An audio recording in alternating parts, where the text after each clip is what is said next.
I tell you, your society is deeply pathological, an absolute madhouse where the healthy are crucified and the slaves are normalized.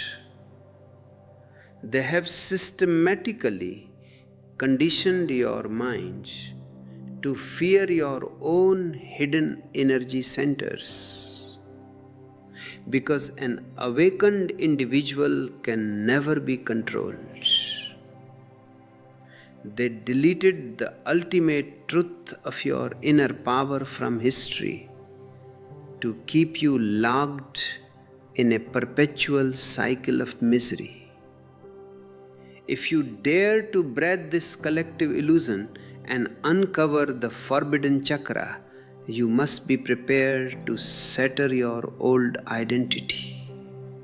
Watch this until the very end, because what I am about to reveal will either destroy your comfortable lies or set you permanently free. My beloved friends, we meet here in this silence, in the very heart of existence. Today I want to speak to you about a very profound, a very vital secret. This secret is not just a piece of theoretical knowledge. It is something that sits right at the center of your life, something that directly touches your pain, your constant running, and your deep inner confusion. We are going to talk about that one energy center, that forbidden chakra, which society, organized religions, politicians, and the status quo have completely deleted from history. They are deeply afraid of it. They do not even want you to know its name, because the moment you become aware of this center, you can no longer be enslaved. But before we can enter into that mystery, you have to understand how your mind functions, how it keeps you in a perpetual prison. Because the cover over this hidden chakra is the very mental illusion you are living in right now. If you look at this channel, if you feel a resonance with these words, I invite you to click the join button to become a part of our inner circle, supporting the journey of bringing these forbidden truths to light. We live in a deep illusion, the illusion of hope, of the future, of tomorrow. As man is, he cannot exist without self-deceptions. Nietzsche says somewhere that man cannot live with the truth. He needs dreams. He needs illusions. He needs lies to exist. And Nietzsche is right. As man is currently constituted, he cannot face reality. This has to be understood very deeply, because without understanding this, there can be no entry into the inquiry which is called yoga. You must understand the mind which needs lies, the mind which thrives on illusions, the mind which trembles when brought face to face with the real, and the mind which continuously projects dreams. You do not dream only at night when you are asleep. Even right now, while you are listening to me, while you are looking at me, a subterranean current of dreaming is constantly flowing within you. The mind is continuously creating images, fantasies, and future scenarios. Modern science now says that man can live without sleep, but he cannot live without dreams. It used to be thought that sleep was the basic necessity, but now we know that sleep is just a vehicle, a framework for dreaming.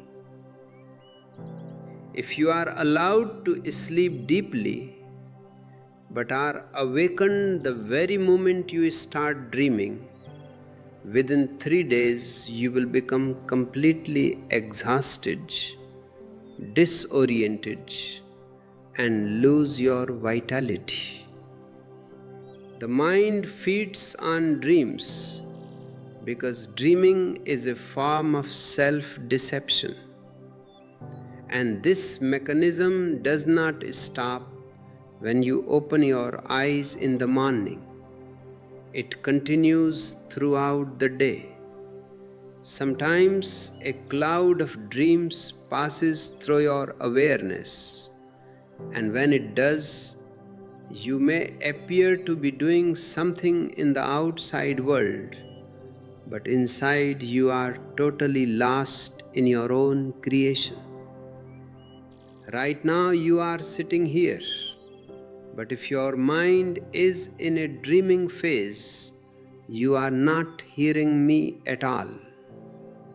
Your ears may receive the sound waves, but the inner consciousness is busy with another movie. Only when you hit a rare moment of dreamlessness can you truly hear me. The mind oscillates between dreaming and dreamlessness all day long.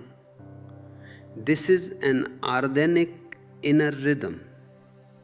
And dreaming is nothing but a projection of your desires into the future. Why does the mind need to dream? Because the present moment is too naked, too real, and you do not know how to live in it. The present demands that you drop your ego, that you drop your past, that you drop your plans. But the ego cannot exist in the present.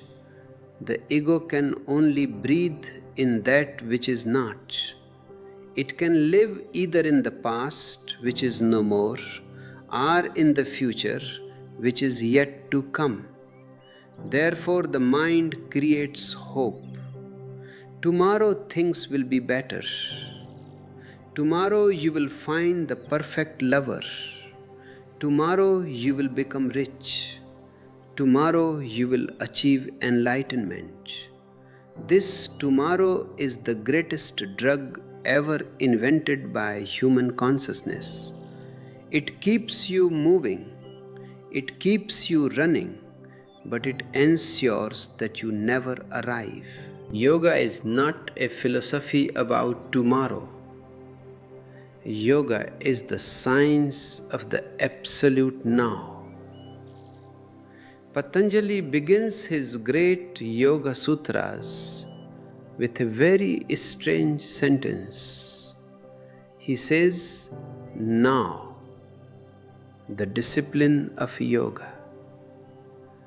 This first word, atha, now, is the most important word in the entire science of human transformation.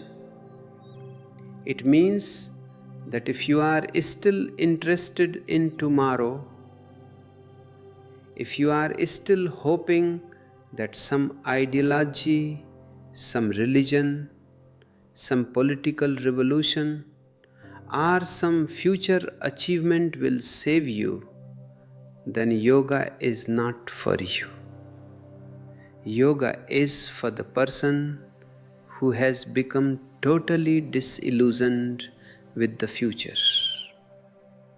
It is for the person who has realized that all hopes are false, that all tomorrows are deceptions, and that everything that has ever has happened only in the now. If you are ready to drop the illusion of the future, you are ready for yoga. If you appreciate this deep exploration and want to support our mission of spreading this consciousness, consider sending a super thanks. Your contribution helps us remain independent and continue creating these discourses. The whole structure of society is designed to destroy your now and push you into tomorrow. Why? Because a person who lives in the now cannot be controlled. A person who is totally content in the present moment cannot be exploited by the politicians or the priests. You cannot sell anything to a man who is blissfully ecstatic right here and right now. You cannot make him fight a war for a future utopia. You cannot make him work in a miserable job for 40 years just to get a pension in his old age. You cannot make him feel guilty about his sins so that he buys a ticket to heaven from the church. The entire global economy, the entire political system, and all organized religions are based on your misery in the present and your hope for the future. They delete the very energy center within you that anchors you in the present because they fear your freedom. They want you to be a clerk, a soldier, a consumer, a cog in their giant machine. They do not want you to be a god. When Patanjali says yoga is the cessation of mind, he is giving you the key to unlock the forbidden portal. What is the mind? The mind is nothing but your past and your future. The mind is a collection of memories, conditionings, traumas, and desires. It is a dead thing.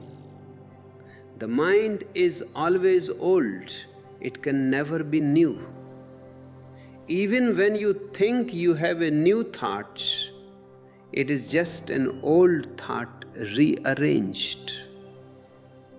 The mind is a machine, a computer that processes data that has already happened. Life, on the other hand, is always new, always fresh, always flowing. When you try to meet the alive, fresh, vibrating reality of the present moment through the dead instrument of the mind, you fail. It is like trying to catch the wind with a net, or trying to mirror a beautiful sunrise with a dusty, broken glass. There is a mismatch. And because of this mismatch, you feel frustrated, anxious, and empty inside. You feel a constant void in your heart. And you try to fill that void with money, with power, with relationships, with fame. But the void cannot be filled by anything external, because the void is created by the absence of your own presence. You are not there where your life is happening. Your body is in the room, but your mind is in another city, or in another decade, or in an imagined future. You are split. This split is the root cause of all human neurosis. You are a divided house, and a divided house cannot stand. Yoga is the methodology to heal this split. It is the art of bringing your consciousness back to your body, back to the source, back to the root energy center that connects you directly with the cosmic life force. This root center is what society has hidden from you. They have called it dangerous, they have called it sinful, they have called it animalistic, because they know that if your energy rises from this root, you will become an unshakable pillar of light.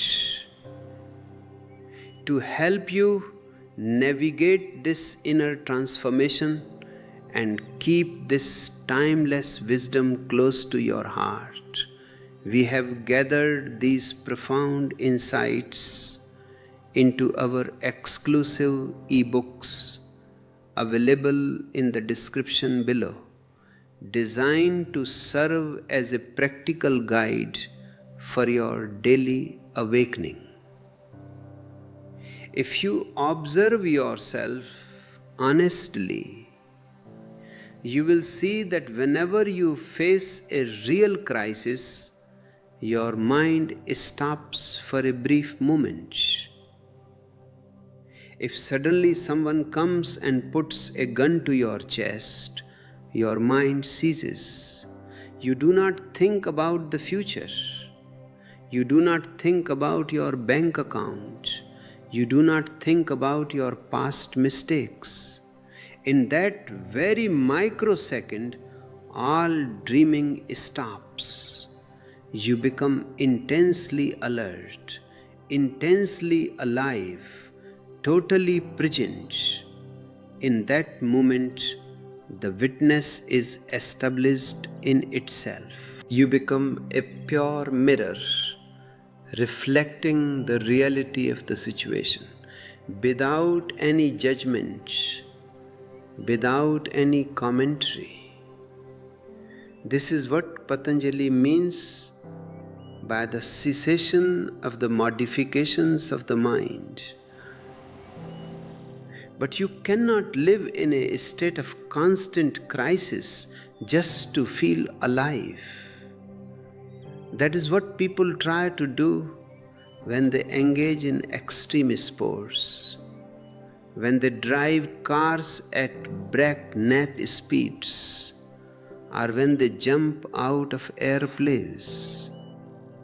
They are looking for that momentary cessation of the mind. They are looking for that thrill, which is nothing but a glimpse of the present moment.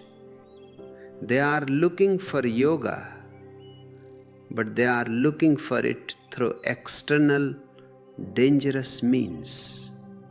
Yoga says there is no need to risk your life to find this presence.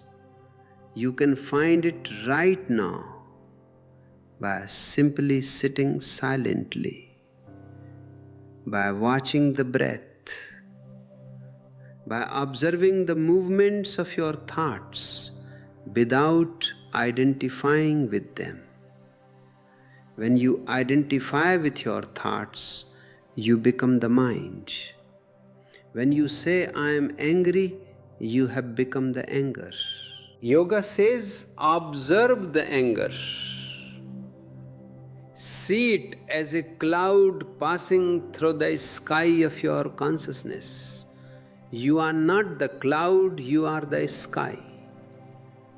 This shift from being the cloud to being the sky is the greatest revolution a human being can undergo. It is the shift from identification to witnessing. Normally, in our day-to-day existence, there is a total identification with the modifications of the mind. If the mind is sad, you are sad. If the mind is greedy, you are greedy. You flow with every wave of the mind. And because the mind is constantly changing, you are constantly thrown into chaos. One moment you are happy, the next moment you are miserable. You are at the mercy of every passing breeze. You are like a dry leaf blown away by the wind, having no direction of your own. This state of identification is what keeps the forbidden chakra locked. The energy cannot flow because it is continuously leaked through these superficial mental reactions. You are wasting your vital life force on trivialities. Think about how much energy you spend every day on useless arguments, on worrying about things that will never happen, on feeling guilty about things that cannot be changed. This energy is your capital, your divine treasure. It is the very power that could open your inner centers and trigger a massive spiritual awakening. But society trains you to leak this energy. It wants you to be emotionally reactive. It wants you to be constantly triggered by the news, by social media, by commercials, by the opinions of others. A triggered person is easy to manipulate. If I can make you angry, I can control you. If I can make you afraid, I can control you. But if I cannot trigger you, if you remain a silent witness, untouched by my praise or my blame, then I am powerless against you. You have become a sovereign being. The forbidden chakra we are talking about is the Muladhara, the root chakra, but not in the way it has been commonly taught in popular commercialized spirituality. It has been presented as merely the center of survival and sex, a lower center that you need to transcend or suppress as quickly as possible. This is the great lie that was injected into history. Religions taught you to despise this center, to judge it, to feel ashamed of it. They split you into two: the higher spiritual self and the lower animal self. And by rejecting the lower, they cut off your very roots. Can a tree grow towards the sky and touch the stars if its roots are severed from the earth. The higher you want to grow, the deeper your roots must go into the dark, moist soil. The root chakra is your connection to the earth, to the primal energy, to the cosmic source. It is not something to be avoided, it is the very foundation of the temple. By deleting the true significance of the root chakra from human history, society successfully created a race of floating, ungrounded individuals. People are living entirely in their heads. They think and they think and they think, but they do not feel and they do not be.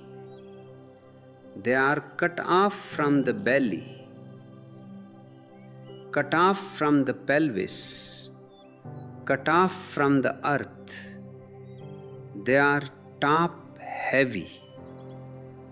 This top heaviness manifests as chronic anxiety, insomnia, depression, and a general sense of meaninglessness. You feel disconnected because you are literally disconnected from your primary power station. When your energy is stuck in the head, it becomes destructive. It becomes a loop of overthinking that eats away at your joy. But when that same energy is allowed to drop back down to the roots, to be purified and then raised consciously, it becomes a ladder to the divine. This is why we must approach this inquiry with the precision of a scientist. Yoga is not a matter of belief. Patanjali is not a religious prophet. He is an internal scientist, an engineer of consciousness. He does not ask you to believe in God. He does not ask you to believe in heaven. He does not ask you to believe in His words. He simply says, these are the steps. Do this and this will happen. Experiment with your own body, with your own breath, with your own mind. It is a pure laboratory procedure. If you follow the instructions, the result is guaranteed. Just like combining oxygen and hydrogen will always produce water, whether you are a Christian, a Hindu, a Muslim, or an atheist. The laws of consciousness are absolute and universal.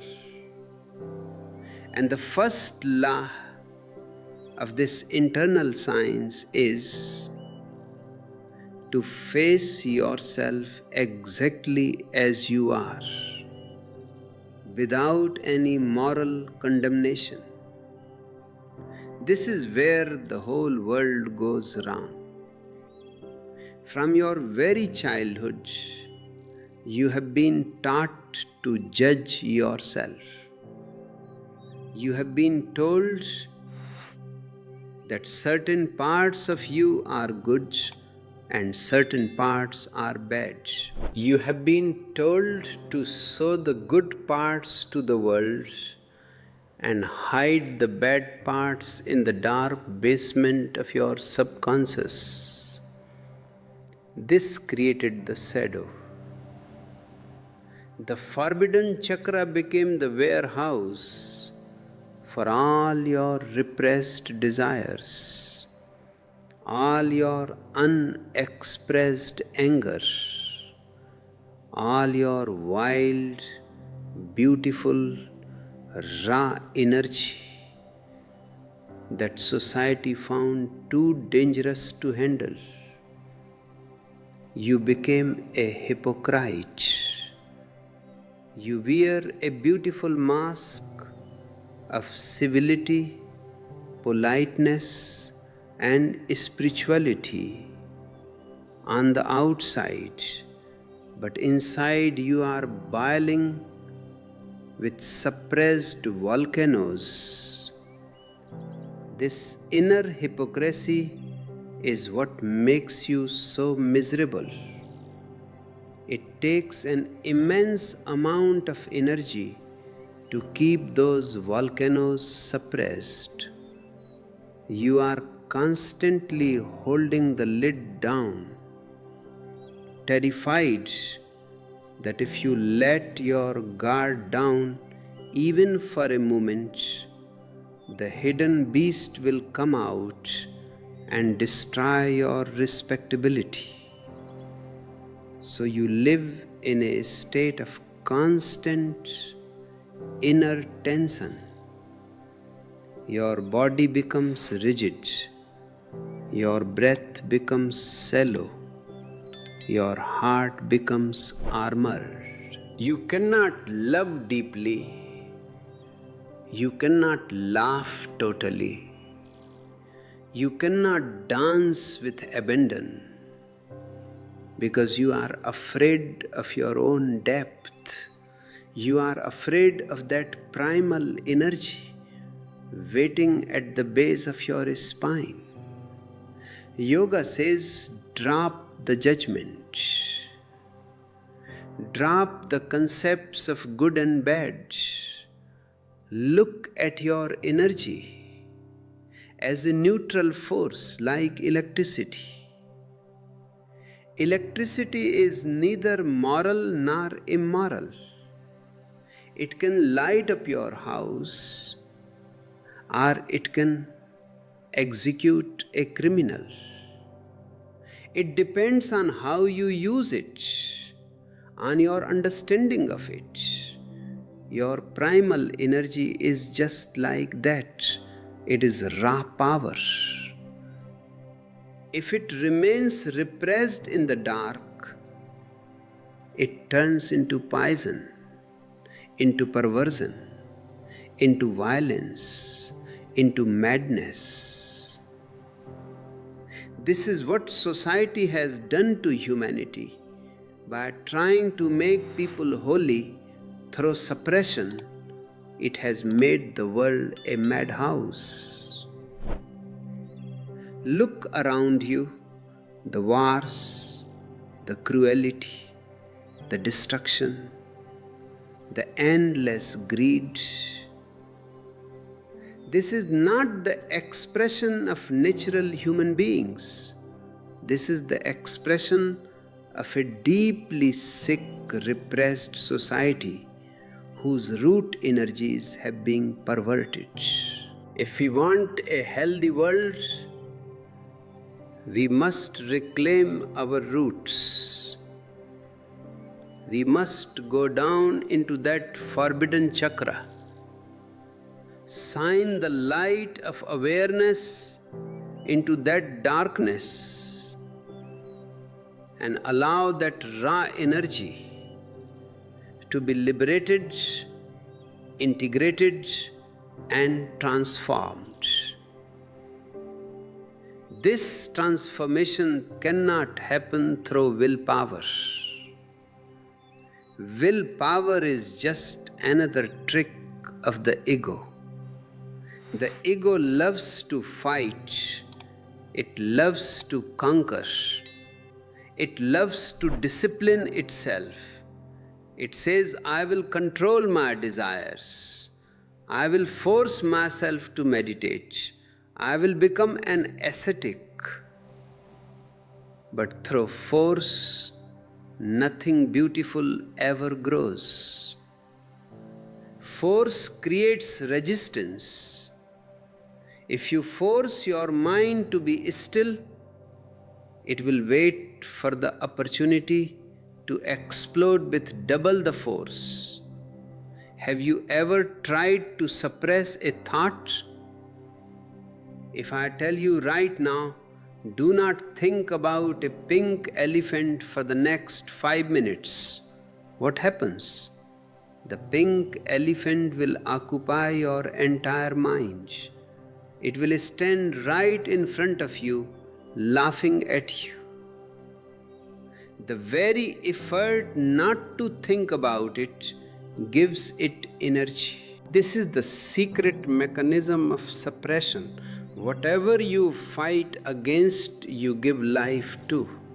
Whatever you resist persists. Yoga proposes a completely different approach. Not the path of the will, but the path of awareness. Awareness is not a fight. Awareness is like bringing a lamp into a dark room. When you bring a light into a dark room, do you have to fight with the darkness to kick it out? Do you have to push it out of the windows? No. You simply turn on the light and the darkness is no longer found. It vanishes instantly. Because darkness has no independent existence of its own. It is merely the absence of light. In the same way, your unconsciousness, your repressions, your fears, and your perversions are not real entities. They are simply the absence of awareness. The moment you bring the light of conscious, non-judgmental witnessing into your root center, the darkness dissolves and the raw energy is immediately available to be transformed into love, into creativity, into prayer, into meditation. This process of witnessing requires immense patience and courage. It means you must be willing to sit with your discomfort, with your boredom, with your anxiety, without seeking a quick fix or a distraction. The modern world is addicted to distraction.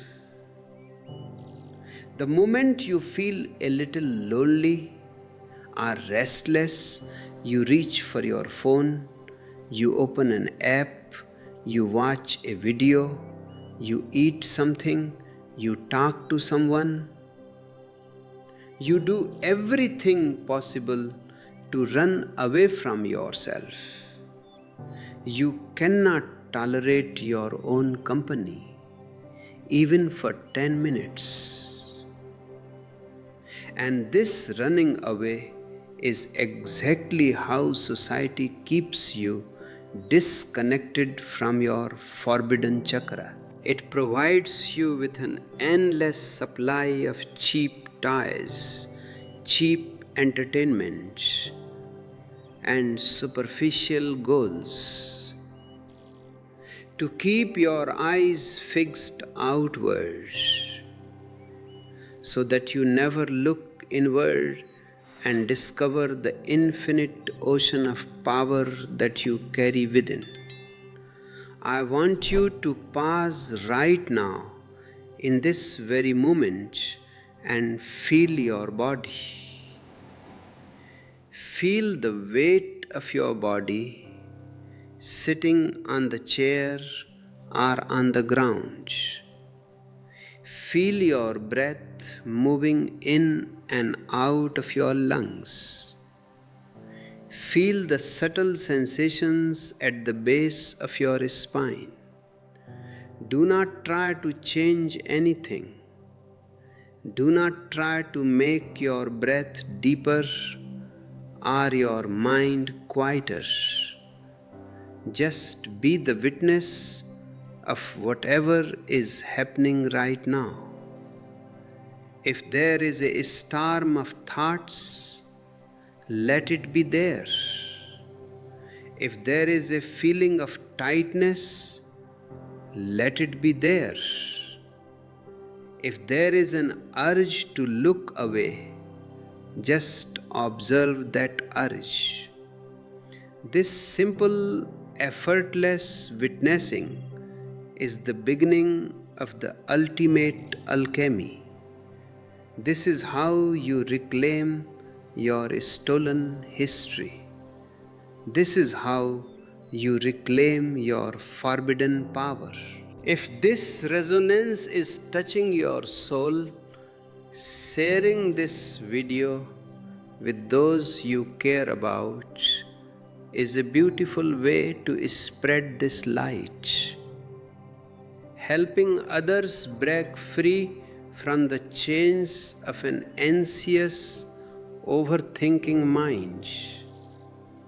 When you start practicing this witnessing, you will notice that the mind begins to lose its grip on you. It is like a motor that has been turned off. It will continue to spin for a little while due to the past momentum, but because you are no longer feeding it with your identification, it will eventually slow down and come to a complete halt. And when the mind stops, something magnificent happens. For the first time, you experience yourself not as an object, not as a name, not as a biography, not as a bundle of memories, but as pure subjectivity. You experience yourself as the watcher, the witness, the eternal consciousness that is never born and never dies. This is what Patanjali calls Swarupe Avasthanam, the witness established in itself. In this state of establishment, there is no longer any division.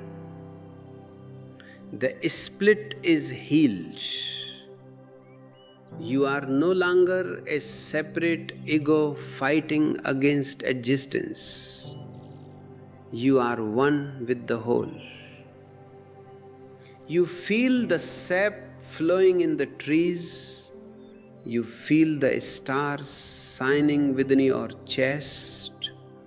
You feel the heartbeat of the universe beating in your own pulse. This is the state of samadhi, the ultimate goal of yoga. It is not an escape from reality.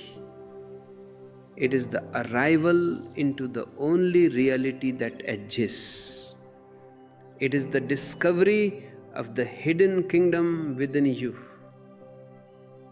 And the key to this kingdom has always been hidden in that very center that you were taught to fear and ignore.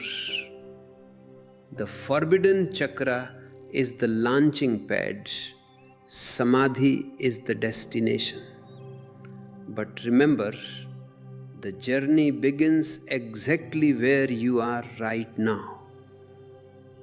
Do not make a goal out of samadhi, because the moment you make it a goal, you have projected it into the future. You have fallen back into the trap of the mind, back into the illusion of tomorrow. The mind is very cunning. It can turn even meditation, even yoga, even enlightenment into a future ambition. It will say, now I must practice hard so that one day I will attain samadhi. This is old wine in a new bottle. It is the same old greed, the same old running, just clothed in spiritual language. Yoga is not an achievement, it is a letting go. It is not about accumulating something new. It is about dropping that which is false, dropping the illusions, dropping the self-deceptions, dropping the tomorrow. Let this understanding sink deep into your bones. Do not intellectualize it.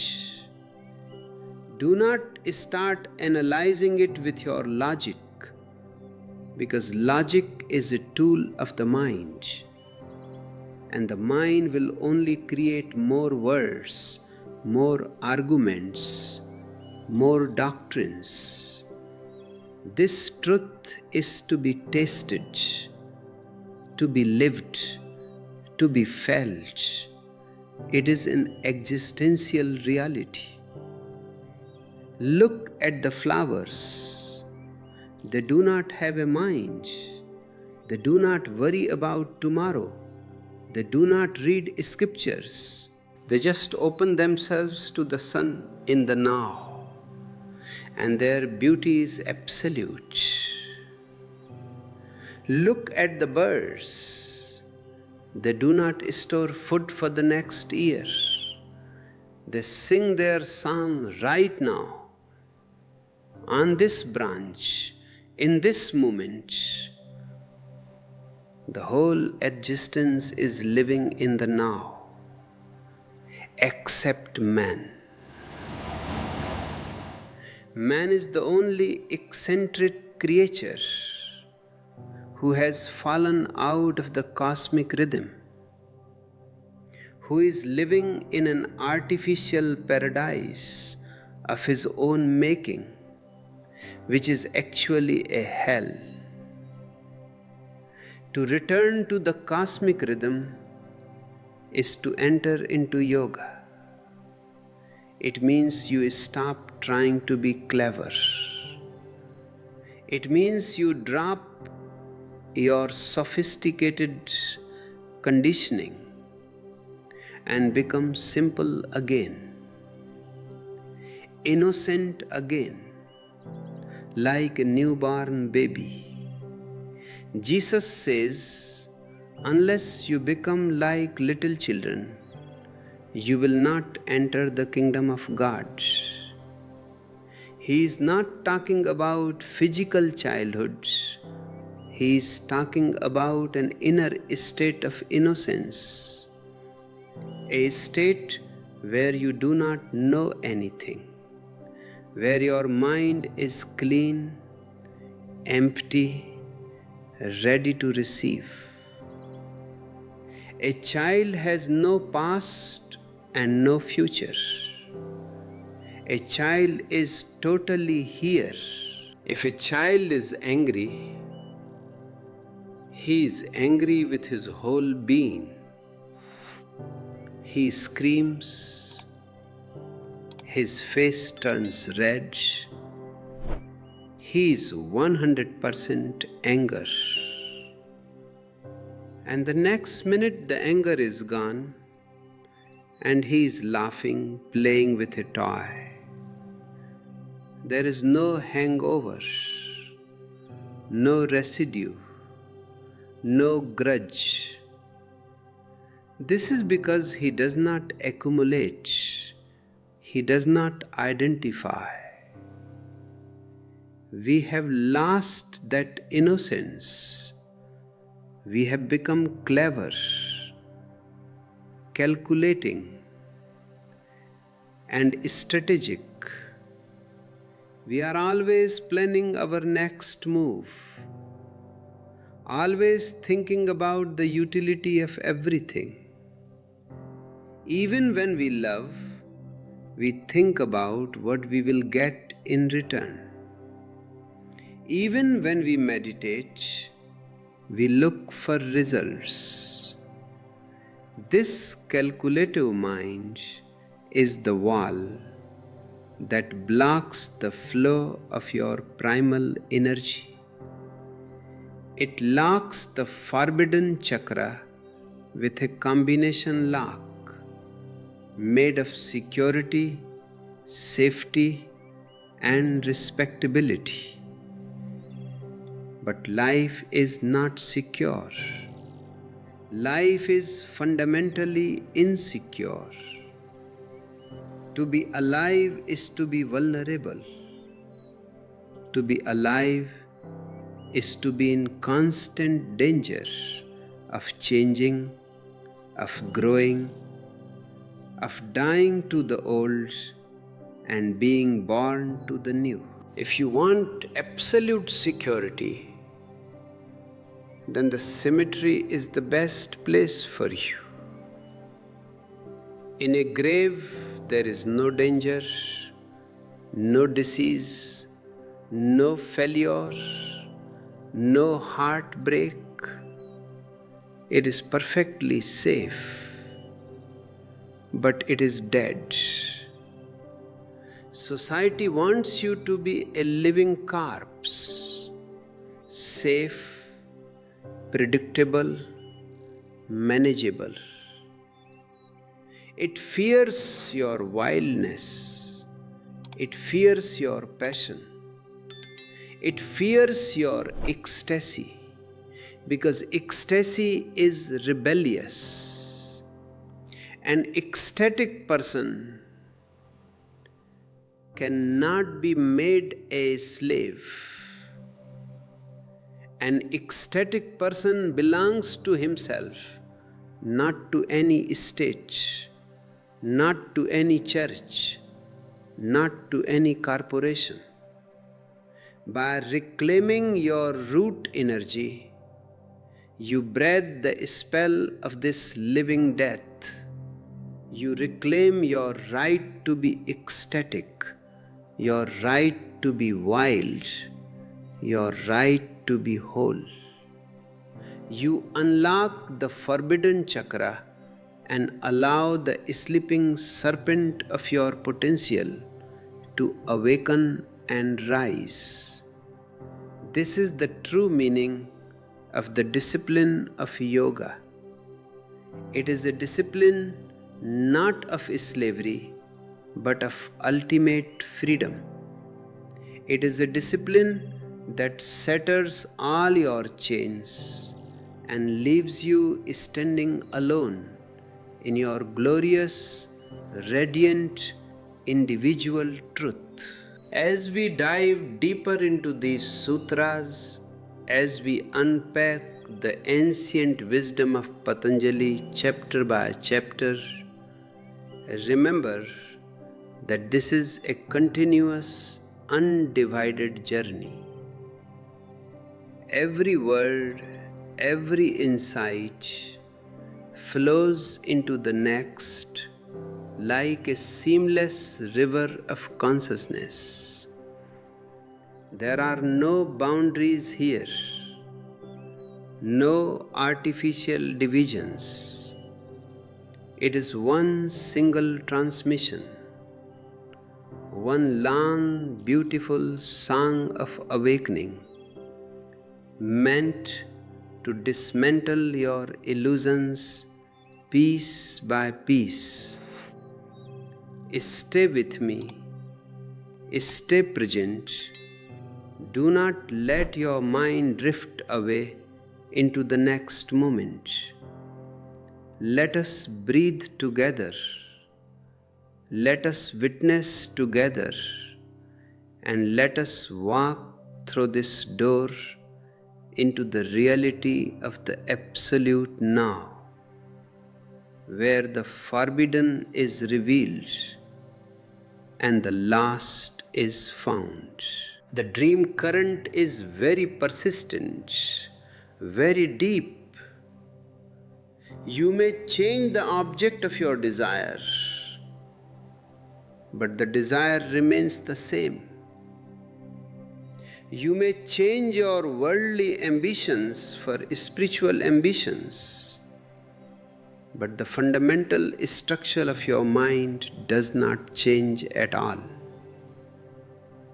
If you are seeking money, power, and prestige in the market, and then suddenly you become frustrated and start seeking God, liberation, and samadhi, you are still operating from the very same center of ambition. You are still looking for a profit, only now the profit is in the next world, in the afterlife, or in the ultimate cosmic bank account. The object has shifted from the material to the spiritual, but the mind remains completely untouched by reality. It is still greed, it is still projection, it is still an escape from the absolute immediacy of this moment. Patanjali's approach is a total surgical strike on this desiring mechanism. He is not giving you a new philosophy to contemplate. He is giving you a mirror to see your naked face. When he speaks of the cessation of the modifications of the mind, he is talking about an absolute stillness where no ripples of desire arise. But society is terrified of this stillness. A still mind is a dangerous mind for the establishment because it becomes entirely unpredictable. It cannot be conditioned. It cannot be forced to follow the traditional pathways of marriage, career, social duty, and mindless consumerism. When you are totally still, you become a source of immense primal power, an uncontainable force that breaks through all artificial social boundaries. This is why the knowledge of the root center has been distorted, hidden, and systematically deleted from our cultural history. They want you to look only upward, or rather, they want you to look into an imaginary sky, completely disconnected from your earthly power station. They have taught you that the root is low, that the root is dirt, that the root is animalistic. But think about it. Can a lotus flower exist without the mud? The lotus is beautiful, it is fragrant, it is divine, but it draws its entire nourishment from the dark, ugly, smelly mud at the bottom of the pond. If you reject the mud out of a false sense of purity, you destroy the very possibility of the lotus. Society has forced you to cut off your own roots, leaving you withered, anxious, and perpetually dependent on external validation. You look for love outside, you look for security outside, you look for God outside, because you have been disconnected from the reservoir of life force that resides at the base of your spine. This disconnection creates a profound inner starvation. You feel a constant hunger that can never be satisfied, no matter how much wealth you accumulate or how many relationships you enter into. You are trying to fill a spiritual abyss with material toys. When you understand this, you see the absolute necessity of returning to the source, of going down into the dark basement of your being, where the forbidden energy has been locked away. This is not a journey for the weak-minded or the moralistic. It requires the courage of a warrior. You must be willing to face all the demons, all the repressions, all the ugly things that you have hidden away from the world and from yourself. You must look at them with absolute, non-judgmental awareness. The mind is nothing but a continuous movement of thoughts, memories, and desires. It is like a film projected on a screen. If the film is moving very fast, you get completely caught up in the story. You cry, you laugh, you feel fear, you feel excitement, entirely forgetting that it is just a play of light and shadow on a white canvas. Yoga is the process of slowing down the film until it stops completely. When the film stops, you suddenly realize that you are not the character in the movie, you are the silent screen, completely untouched by the fires, the wars, the tragedies, or the triumphs depicted in the story. You are the unchangeable, eternal witness.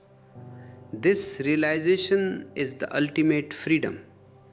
It is what Patanjali calls the establishment of the witness in its own nature.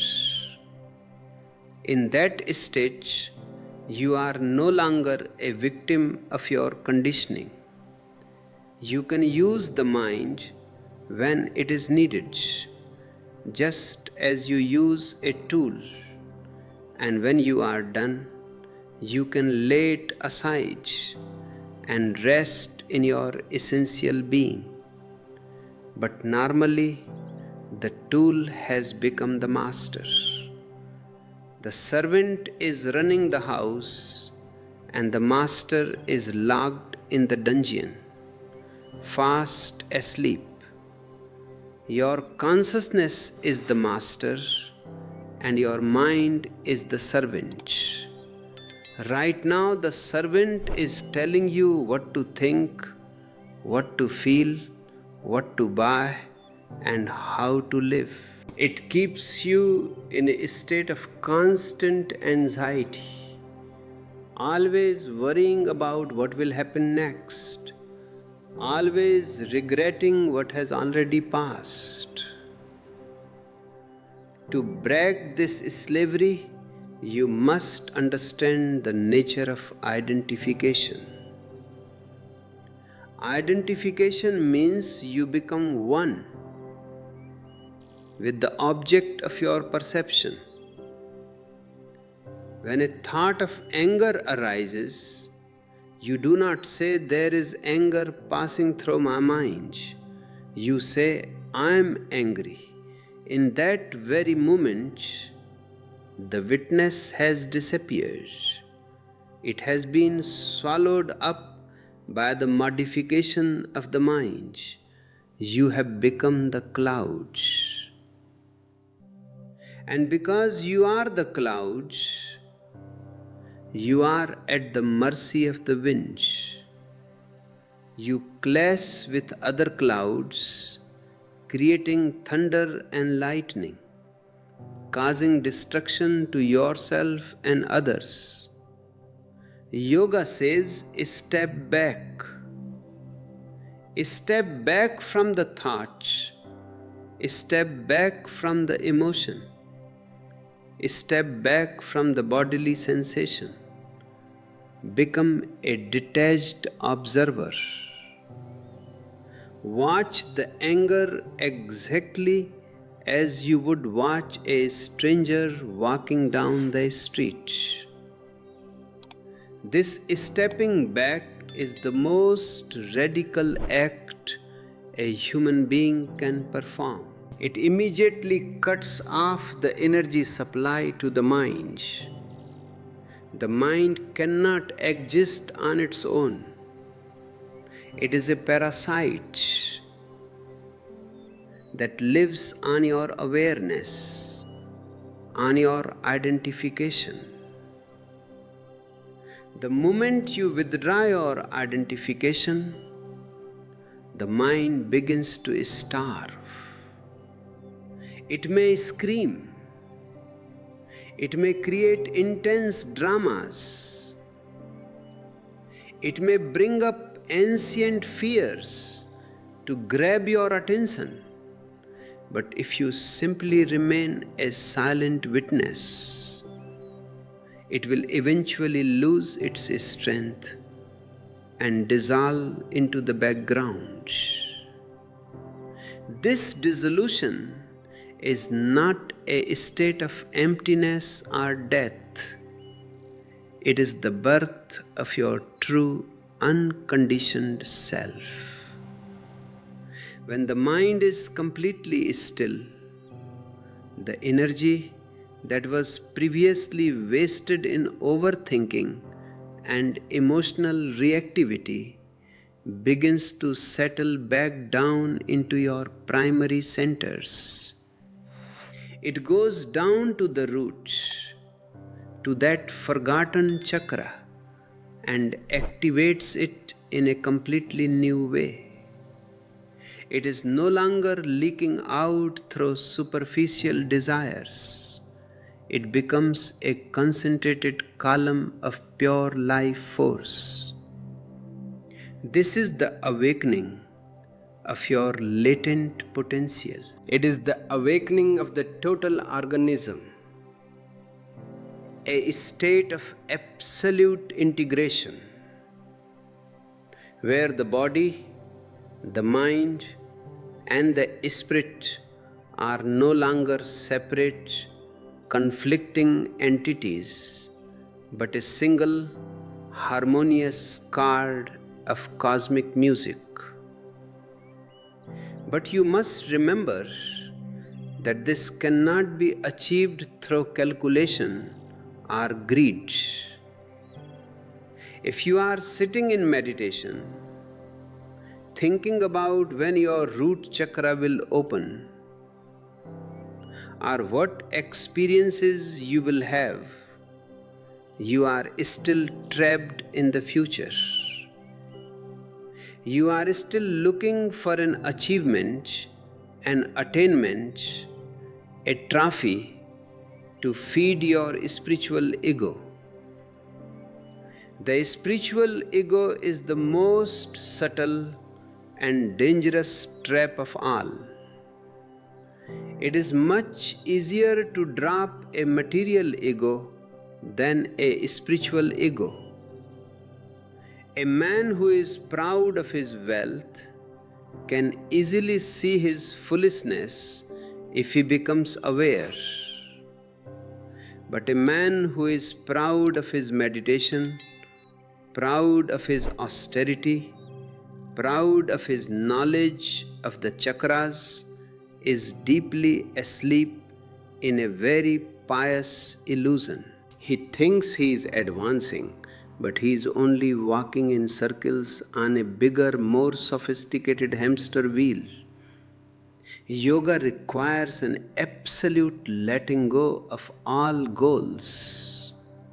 You must be willing to be a nobody. You must be willing to just sit here with no future, no past, no desire to go anywhere or become anyone. You must become completely useless to the world of utility, production, and ambition. Only then, in that absolute non-doing, does the miracle happen. When you are not doing anything, your total energy is available to just be. And being is the highest state of consciousness. It is the state where you are completely in tune with the universe, where there is no longer any boundary between the inside and the outside. Look at the clouds floating in the sky. They do not have a map. They do not have a destination. They are not rushing to get anywhere. They just float in the absolute freedom of the atmosphere. Your consciousness should be like that sky, vast, open, unburdened by any destination. The mind will try to convince you that this is a dangerous way to live. That if you do not plan, if you do not worry, your life will fall apart. This is the fear that society has injected into you from the moment you were born. It is the fear of insecurity. But the truth is, the only real security is found in your capacity to flow with existence, to trust the life force that brought you here in the first place. You did not create your own body. You did not create your own breath. Existence is breathing through you right now. The same force that grows the grass, that moves the oceans, that shines the stars, is flowing through your veins. Why do you think you have to manage everything? With your tiny, limited intellect, why do you think you have to carry the whole world on your shoulders? Yoga is the art of dropping that artificial burden. It is the art of surrendering to the vast, intelligent current of cosmic energy. And the gateway to that surrender is found by going deep into the very center that you have been taught to fear, the dark, powerful, mysterious root of your being. As we continue to walk this path together, let us remember that we are not trying to reach a distant goal. We are not trying to climb a mountain to find something that is not already here. We are simply removing the dust from the mirror so that the true reality can be reflected. We are peeling away the layers of social conditioning, the layers of false morality, the layers of hope and fear, until nothing remains but the pure, radiant, unconditioned presence of the witness. Stay here, stay close to this inner fire, and let the river of this ancient transmission wash away everything that is false within you, leaving you standing in the absolute majesty of your own eternal now. To remain in this non-doing, to remain completely available to the present moment, is the most demanding task you will ever face. It is demanding not because it requires hard labor, but because it requires you to drop your cleverness. The mind is a born strategist. It always looks for an advantage, an exit, a way to manipulate the situation so that the ego can feel secure. When you sit silently, the mind will immediately complain of boredom. It will tell you that you are wasting your time, that there are urgent matters in the world that need your attention, that you could be making money, building a career, or doing something socially useful.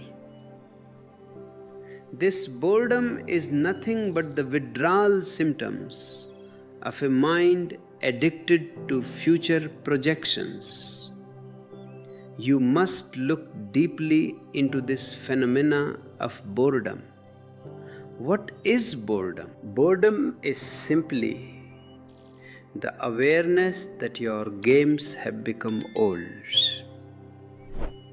that your repetitive loops of desiring and achieving no longer satisfy you. Yet you do not know how to step off the wheel. Society has designed an endless array of artificial stimulations to shield you from this boredom. Because if you face your boredom totally, if you allow yourself to sink into it without trying to escape, it transforms into a profound, crystalline silence. In that silence, the mind dissolves, and your primary energy, the life force that has been locked inside the forbidden chakra, begins to stir. It rises naturally, effortlessly, like water from an underground spring that has finally broken through the hard crust of the earth. This root energy is the source of all your passion, all your creativity, and all your authentic power.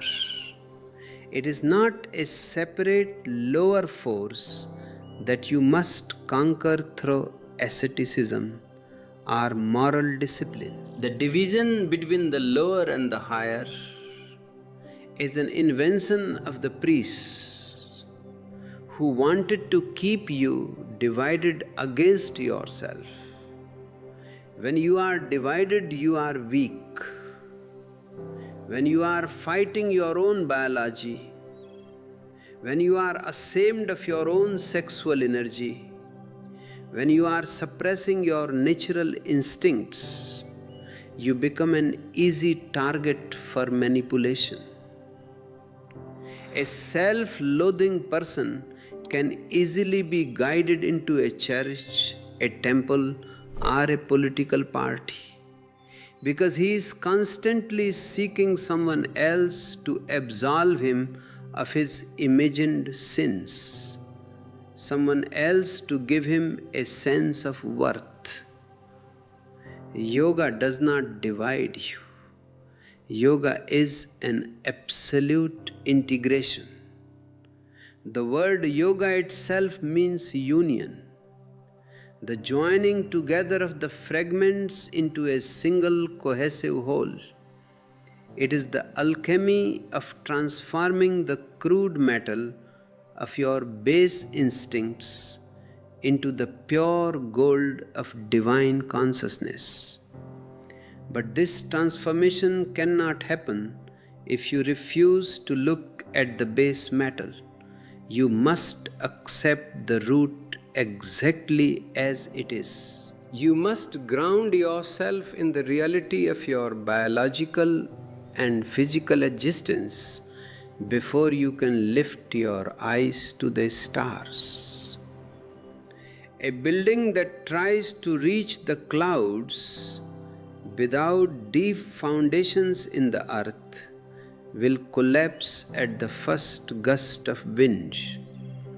This is why the deleted chakra is the most critical part of the entire inner structure. It is the absolute foundation of your spiritual temple.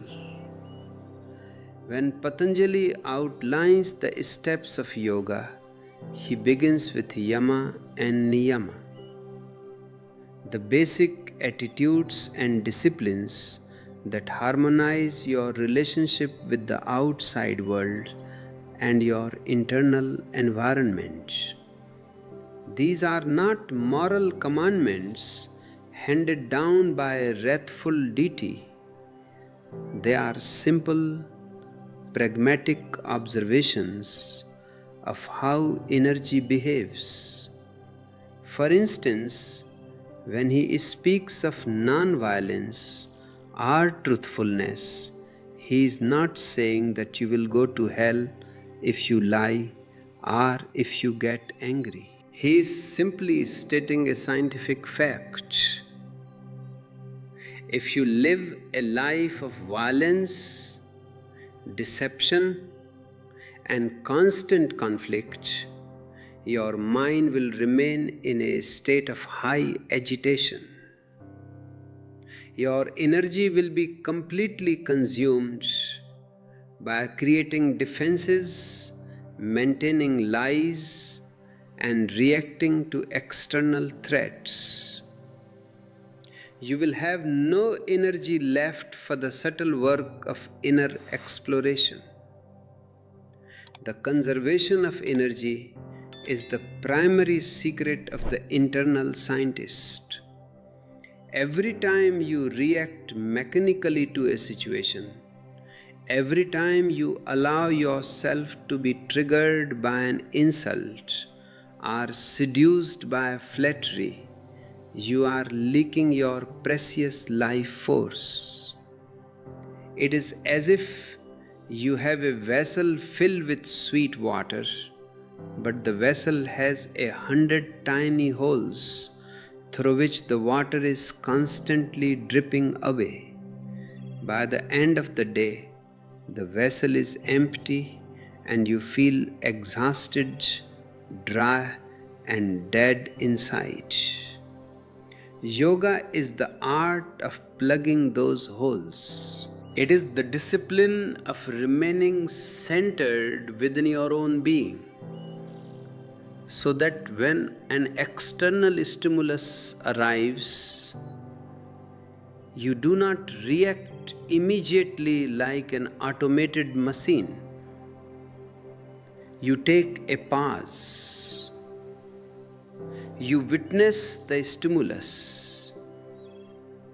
You witness the rising urge to react.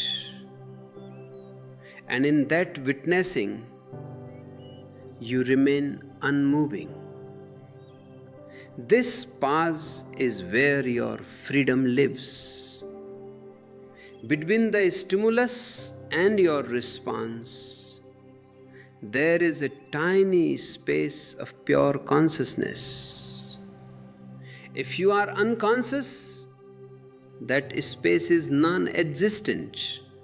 You jump directly from the stimulus to the reaction, like a dog barking when a stone is thrown at it.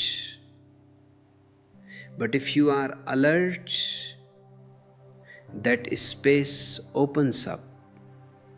It expands, and within that space, you can choose to remain a silent pool of water.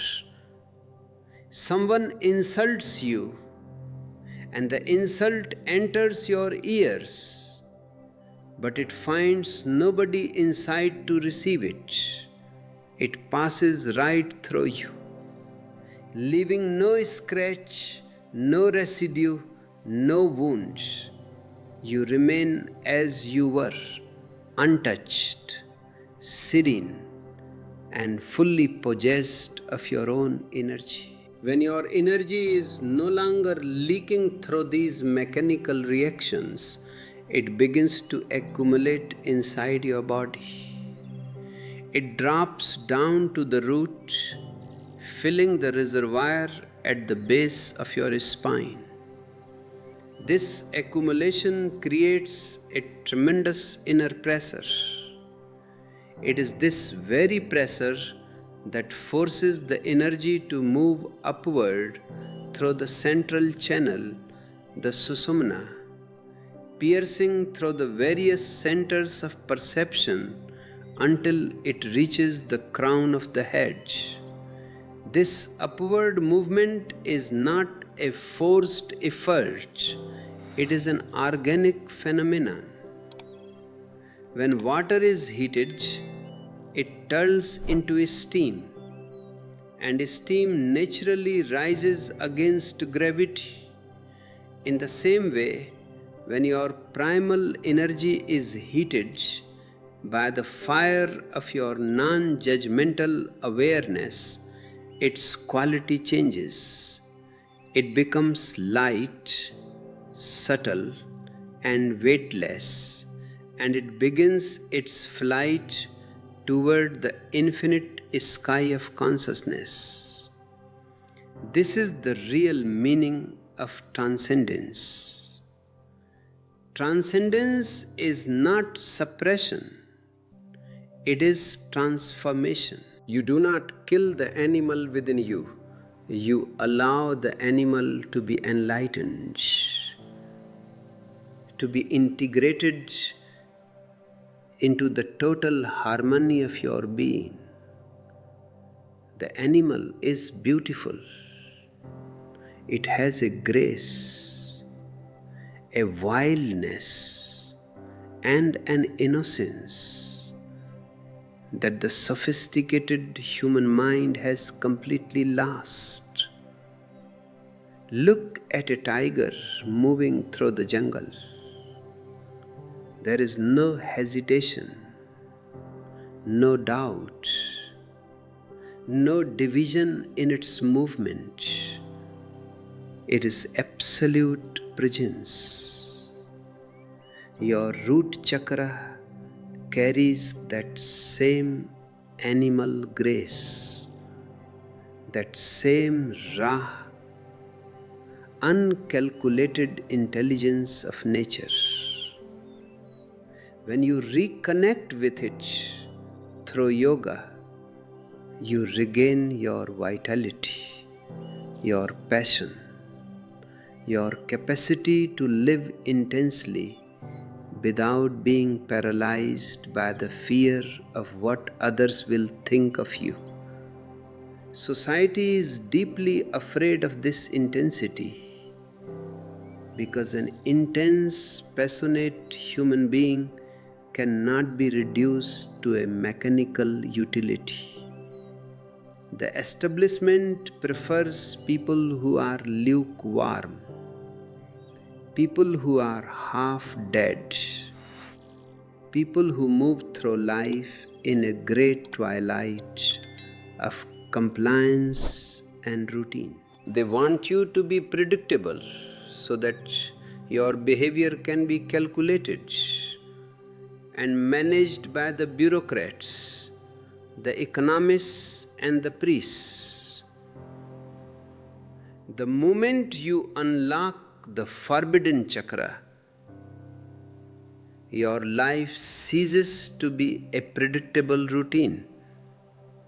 It becomes a wild adventure, a continuous discovery, a dance of the unpredictable.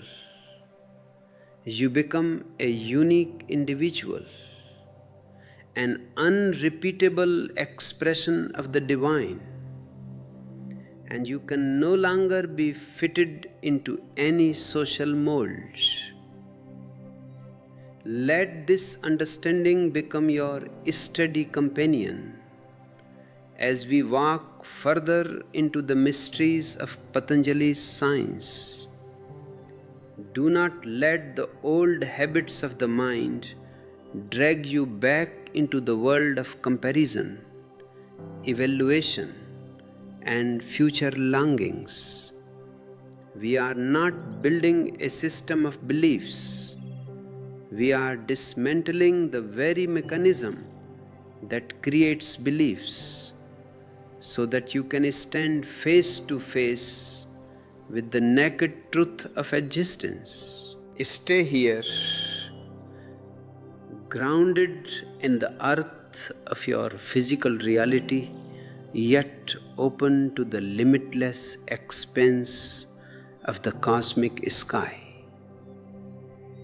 Allowing the unbroken stream of this ancient wisdom to flow through your consciousness like a cleansing, vitalizing river.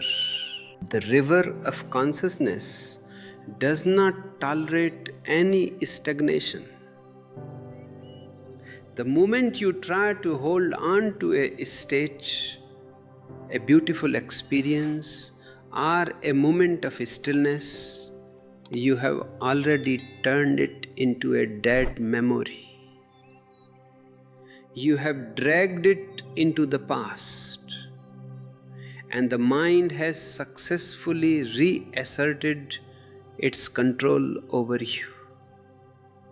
This is the most subtle trap on the path of inner inquiry.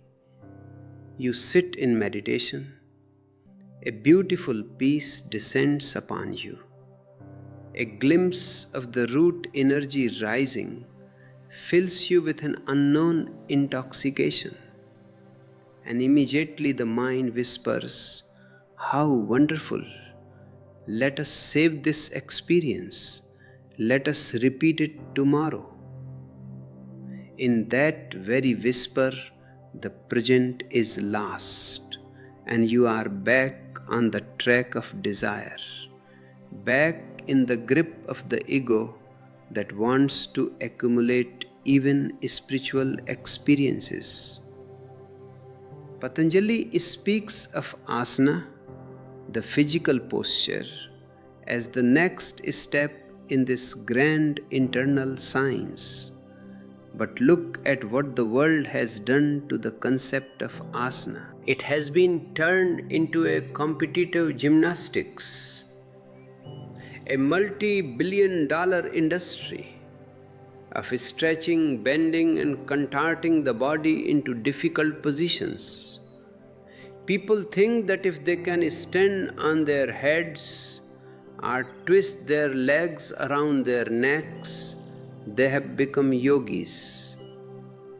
This is a total misunderstanding, a superficial distortion created by a society that knows only the exterior, a society that is obsessed with performance, achievement, and appearance. Patanjali's definition of asana is incredibly simple, beautiful, and profound. He says, "Sthir Sukham Asanam." That posture which is steady and comfortable is the true posture. There is no need to torture your body. There is no need to force yourself into unnatural positions that cause pain and tension. The body is not your enemy. It is the visible part of your soul. It is the outer layer of your consciousness. If you torture the body, you create a deep disharmony within your total organism. True asana means finding a position where your body can remain perfectly still, perfectly relaxed and perfectly balanced, so that after a few minutes you forget that the body even exists. When there is no pain, no discomfort, no restlessness in the physical structure, the body ceases to demand your attention. It goes into a deep sleep while your consciousness remains intensely awake. Society fears a truly relaxed body because a relaxed person cannot be driven by the madness of ambition. The whole economic and social structure depends on your body being in a state of chronic tension. Look at how you walk, how you sit, how you hold your jaw, how you tighten your shoulders. You are carrying a heavy armor of stress, and this armor is carefully maintained by your conditionings.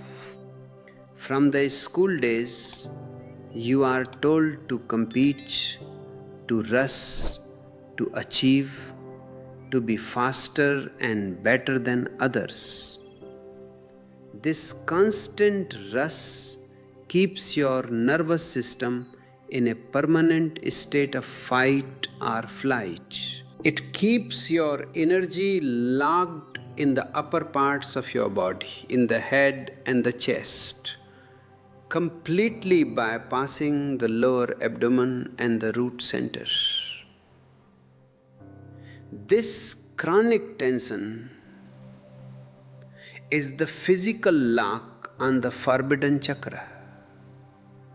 When your body is tense, the energy cannot flow downward to nourish your roots. It remains trapped in the head, manifesting as endless thoughts, anxiety, and a sense of alienation from nature. Look at a cat or a dog when it rests. It is completely loose, completely relaxed. If you pick up a sleeping cat, it feels like silk, having no rigidity whatsoever. It lives in its body totally. But human beings have lost this natural capacity to relax.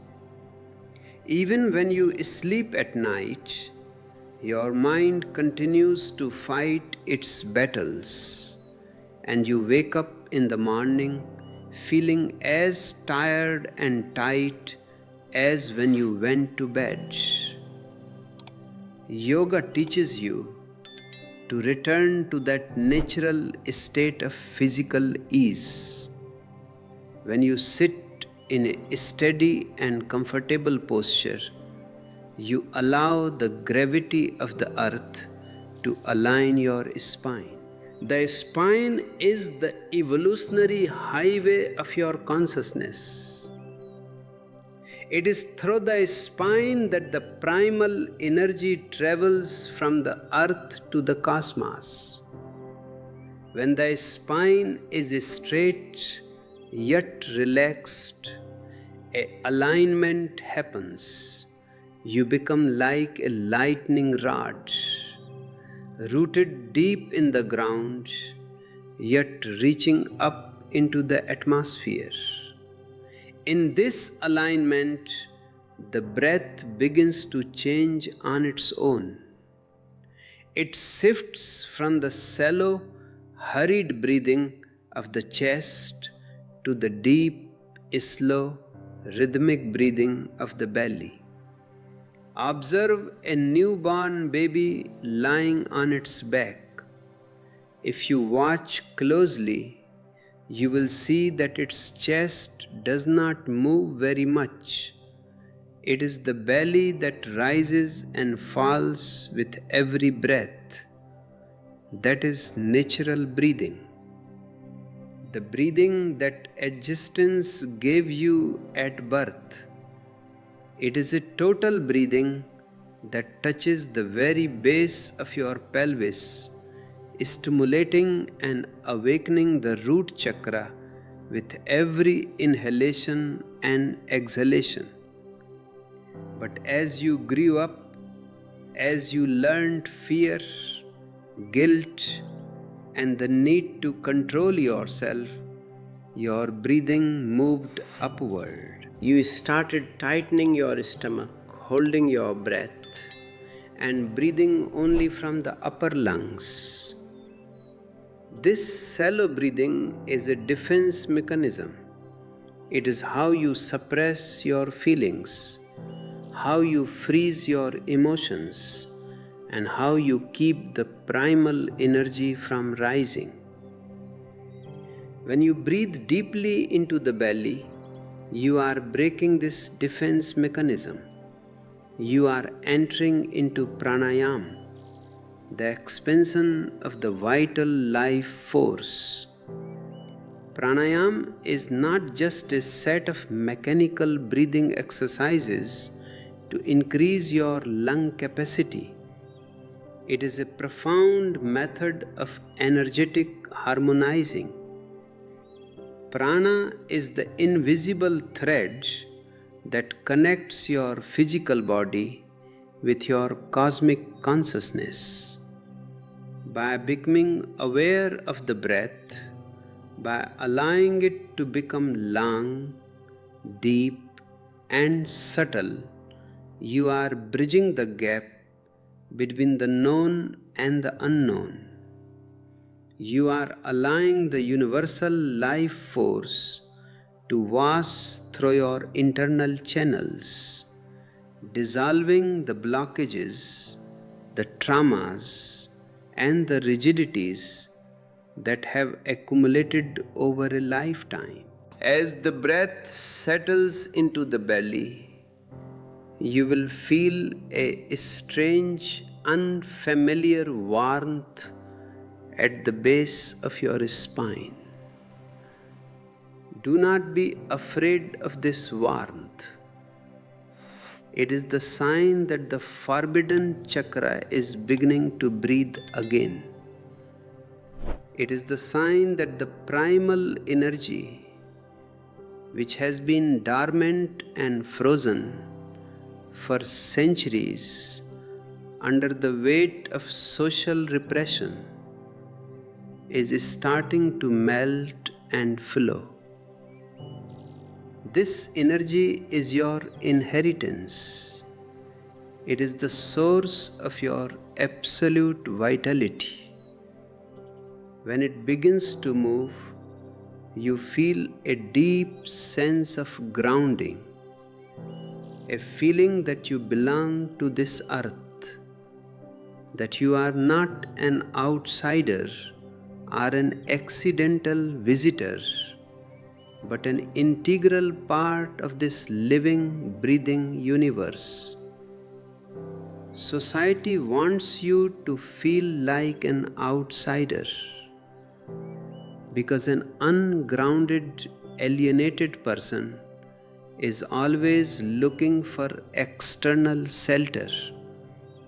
He looks for security in institutions, in dogmas, in national identities, and in social approval. He becomes dependent on the collective mind. But a person who is deeply rooted in his own primal energy station needs no external validation. He stands like a great banyan tree, immovable by the storms of public opinion, untouched by the changing fashions of morality. He is centered in his own existential reality. This independence is what makes him rebellious. And this rebelliousness is why the true understanding of the root center was systematically eradicated from human culture. Patanjali's science progresses from the outer to the inner with absolute logical consistency. First, you harmonize your relationship with the world through yama and niyama. Then you harmonize your physical vehicle through asana. Next, you harmonize your energetic body through pranayama. And then comes the turning point, the bridge from the outer world to the inner kingdom. Pratyahara, the withdrawal of the senses. This word is often misunderstood as a forced suppression of the senses, as shutting your eyes, plugging your ears, and trying to deaden your capacity to perceive the world. This is not what Patanjali means. He is not an enemy of the senses. He is a master of consciousness. True pratyahara is a natural consequence of your internal accumulation of energy. Normally, your senses are constantly rushing outward, chasing after objects of desire, seeking stimulation, entertainment, and distraction. Your eyes are hungry for forms, your ears are hungry for sounds, your mind is hungry for concepts. This outward rush is a continuous drain on your energy.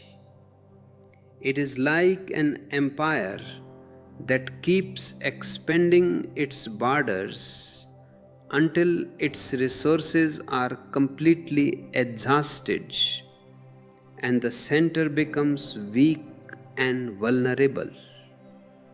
By practicing witnessing, by relaxing the body and deepening the breath, you stop feeding this outward rush. The energy that was previously flowing out through the senses begins to turn inward, returning to its source. It is like a tortoise that draws its limbs inside its cell when it senses danger or when it wants to rest. The limbs are not destroyed, they are simply withdrawn into the center of safety and strength. When your energy turns inward, your senses become quiet on their own. You can still see, you can still hear, you can still feel, but there is no longer a desperate hunger behind the perception. You look at a beautiful flower, but you do not feel the urge to possess it, to pluck it, or to turn it into a commodity. You simply witness its beauty, and that witnessing is complete in itself. The senses become transparent windows through which the witness looks at the world, rather than tentacles that try to grasp and manipulate reality. This inward turning of the energy changes your entire quality of being. You begin to discover that the joy, the peace, and the fulfillment you were seeking in the outside world through your relationships, your wealth, and your achievements are already present within you as your very nature. You realize that you were like a beggar knocking on doors, asking for pennies, while sitting on top of a buried treasure chest of infinite gold. This discovery brings an immense relaxation, a profound relief. The fever of desiring drops, the constant running stops. You arrive at your own home. And it is here, at the threshold of this inner home, that the true work of meditation begins. Patanjali divides this internal work into three distinct stages: dharana, concentration; dhyana, meditation; and samadhi, absolute integration. These three are not separate steps, but a continuous intensification of the same single process, which he calls samyama. Understanding the distinction between concentration and meditation is absolutely crucial, because the modern mind has completely confused the two. And this confusion is keeping millions of seekers trapped in mental effort and frustration. Concentration means narrowing down your consciousness to a single point. It is an act of the will, an act of force. You take a mantra, an image, or a concept, and you force your mind to stay fixed on it, pushing away all other thoughts that arise. This is a mental exercise, a form of inner discipline that can give you a very strong, sharp, and powerful mind, but it cannot take you beyond the mind. Concentration is what a scientist uses in a laboratory, what a surgeon uses during an operation, what a businessman uses to maximize his profits. It is a utility of the ego. It creates an intense inner tension, a division between the concentrator and the object of concentration. Meditation or dhyana is the exact opposite of concentration. Meditation is not a narrowing down, it is an absolute expansion of your awareness. In meditation, there is no single point of focus. There is no force, no will, no effort. Meditation is simply a state of choiceless awareness, an open sky where everything is allowed to happen without any interference. You just sit silently and watch the total flow of existence. The birds singing outside, the traffic moving on the street, the breath moving in the body, the thoughts passing through the mind. the emotions rising and falling in the heart. You do not choose one over the other. You do not say, "This thought is good, I will keep it. That sound is bad, I will fight it." You are a pure, non-judgmental mirror, reflecting everything exactly as it is. In concentration, there is a constant fight against distractions. If a bird starts singing while you are trying to concentrate on a mantra, you feel annoyed. You feel interrupted.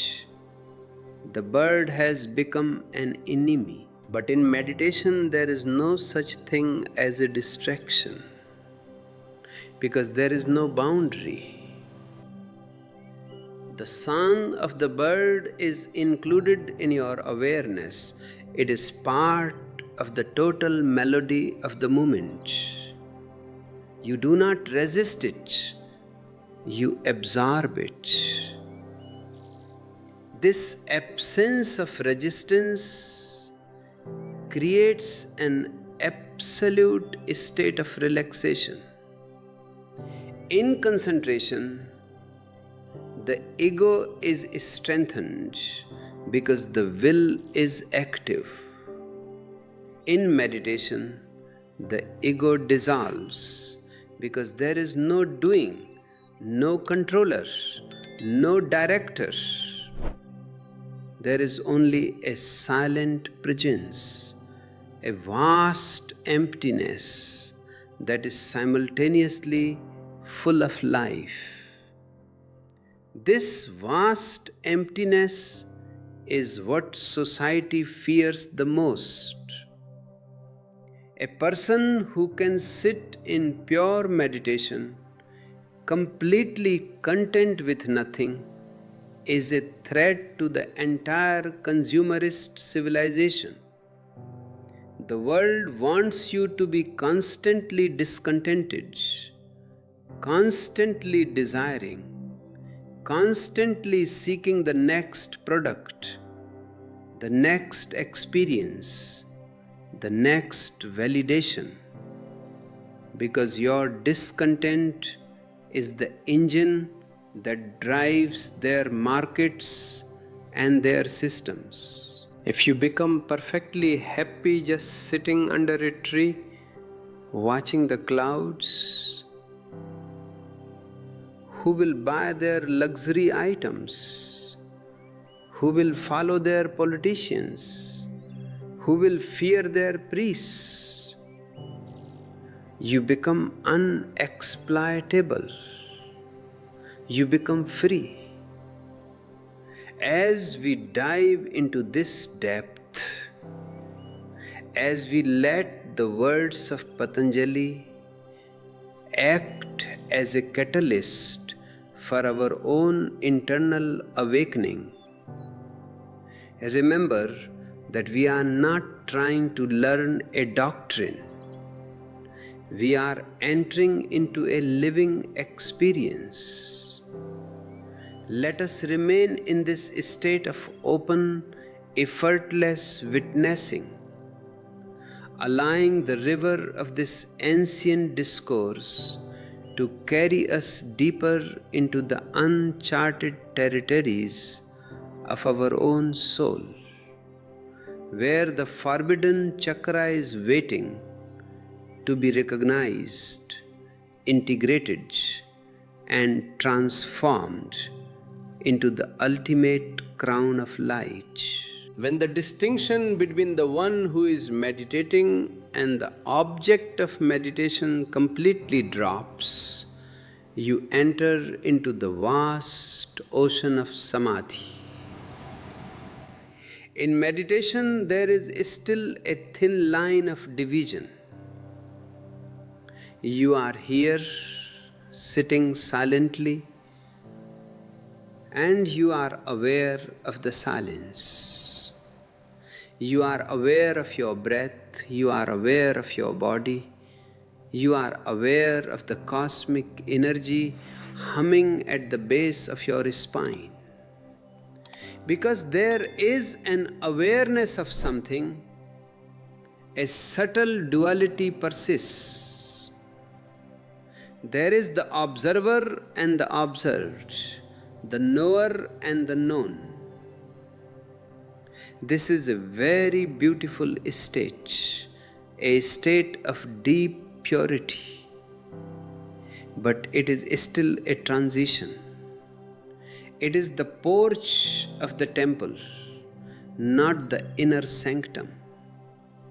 Samadhi means the line has melted. The observer has become the observed.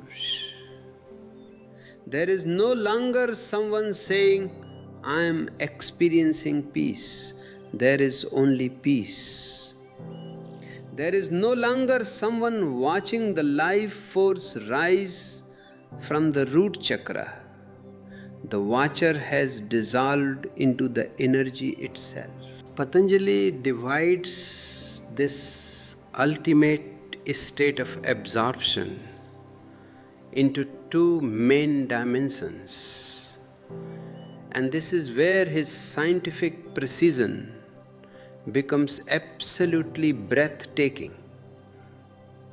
He talks first about Samprajnat Samadhi, which is the Samadhi accompanied by reasoning, reflection, bliss, and a pure sense of amness or being. This is a state where the mind has been stilled, but the seeds of the mind are still alive in the deep soil of the subconscious. It is like a lake that has become perfectly calm, so calm that you can see all the way to the bottom. Because the water is clear and unmoving, you can see the mud, you can see the rocks, you can see the ancient relics lying at the very floor of your consciousness. You can see the mechanism of your own existence. In this first stage of Samadhi, 4 layers of experience unfold sequentially. The first layer is Vitarka, which means reasoning or gross contemplation. When you settle into this deep absorption, your intellect is no longer distracted by trivialities. It becomes perfectly focused, capable of understanding the inner laws of nature with absolute clarity. You understand the composition of matter, the composition of the body, and the way physical elements interact with your consciousness. You see the body not as a solid object, but as a dynamic flow of atoms, a temporary gathering of earthly elements. As you go deeper, Vitarka dissolves into Vichara, which means subtle reflection. Now you move beyond the gross material world into the world of subtle energies. You begin to perceive the movement of prana, the vibration of the chakras, and the invisible currents that run through the universe.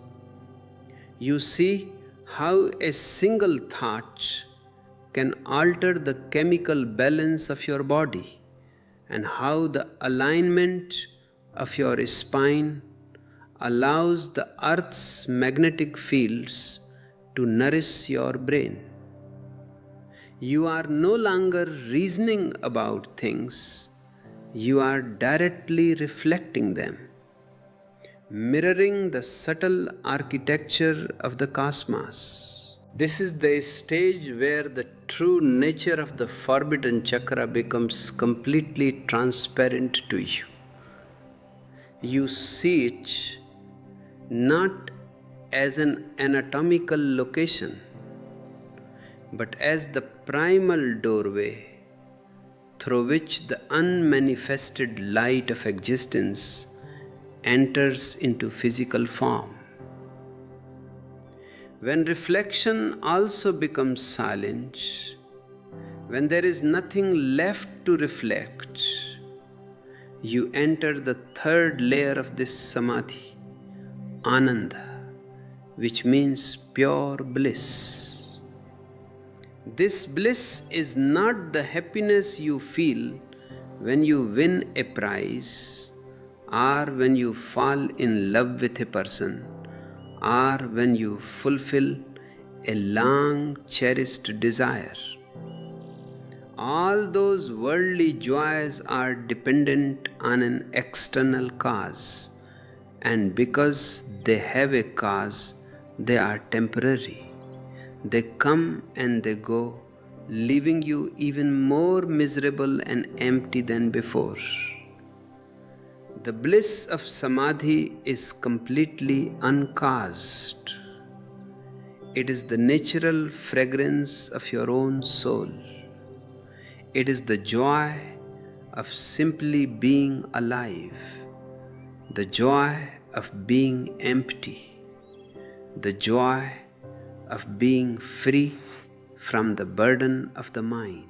You are intoxicated with the divine nectar that pours from the hidden springs of your own consciousness.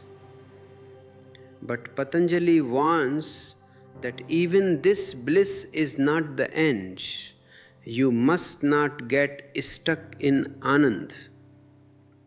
Many mystics throughout history have reached this stage and thought they had attained the ultimate. They became so overwhelmed by the sheer ecstasy of it that they stopped their inquiry. They became lovers of the bliss. But who is experiencing the bliss? There is still a subtle center of reference, a ghost of the ego that says, I am in bliss. Therefore, the fourth layer must be pierced, asmita, which means pure amness, pure I amness, without any attributes. You do not say, I am rich, I am poor, I am wise, or I am blissful. You simply feel the pure fact of your existence. You are. This is the most refined, most subtle state of the human ego. It is like a transparent glass door. It is there, but it is so clean that you can look right through it into the infinite. Society can tolerate mystics who remain within the boundaries of Samprajnat Samadhi. It can tolerate people who are wise, people who are full of reflection, and even people who are blissfully ecstatic. Why? Because as long as there is an asmita, as long as there is a subtle sense of individual identity, the mystic can be categorized. He can be turned into a saint. He can be put in a temple. He can be worshipped. And his teachings can be institutionalized into a new religion. The priests can use his bliss to create a new market of hope for the masses. They can say to the people, look at this saint, Look how blissful he is. If you follow our rules, if you pay your tithes, if you obey the laws of the estate, you will also get this bliss in the next life. The unique rebellion of the mystic is safely neutralized and converted into a tool for social control. But then Patanjali drops the ultimate bombshell. He speaks of asamprajanat samadhi. This is the state where all mental activity, even the most subtle reflections, even the pure sense of emness, completely ceases. The mind retains only unmanifested impressions, buried deep down like seeds in a desert that has not seen rain for 1,000 years. In this state, there is no longer a mystic, there is no longer a saint, there is no longer an I. The individual consciousness has totally dissolved into the universal consciousness. It is like a drop of water falling into the vast ocean. It does not lose its existence, it becomes the ocean itself. This is the state that society truly fears. This is the absolute zero, the ultimate void, the nirvana of Buddha. A man who has entered asamprajnat samadhi is completely beyond the reach of human manipulation. You cannot threaten him with death because he has already died to his separate identity. He knows himself as the deathless, eternal current. You cannot tempt him with wealth or power, because all the treasures of the world look like cheap pebbles compared to the infinite reality he rests in. You cannot make him feel guilty, because he has stepped out of the world of moral dualities into the absolute innocence of existence. He is a total law unto himself. He moves as a hollow bamboo, allowing the divine to sing its song through him without any distortion from a human ego. The status quo has deleted the map to this state from your textbooks, from your religious doctrines, and from your cultural narratives. Because a society built on greed, ambition, and fear cannot survive in the presence of such absolute freedom.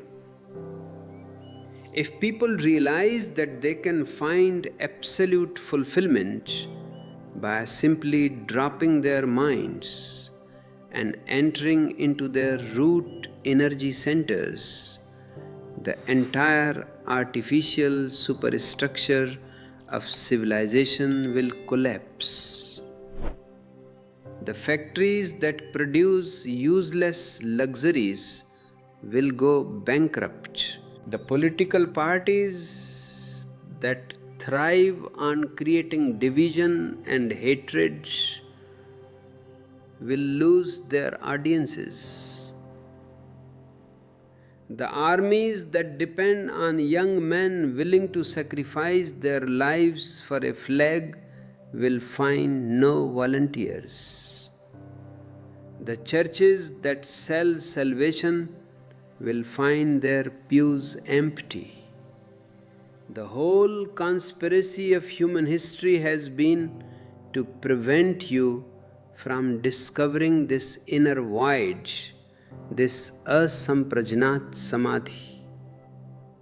They want you to remain a sabija yogi, a yogi with seeds.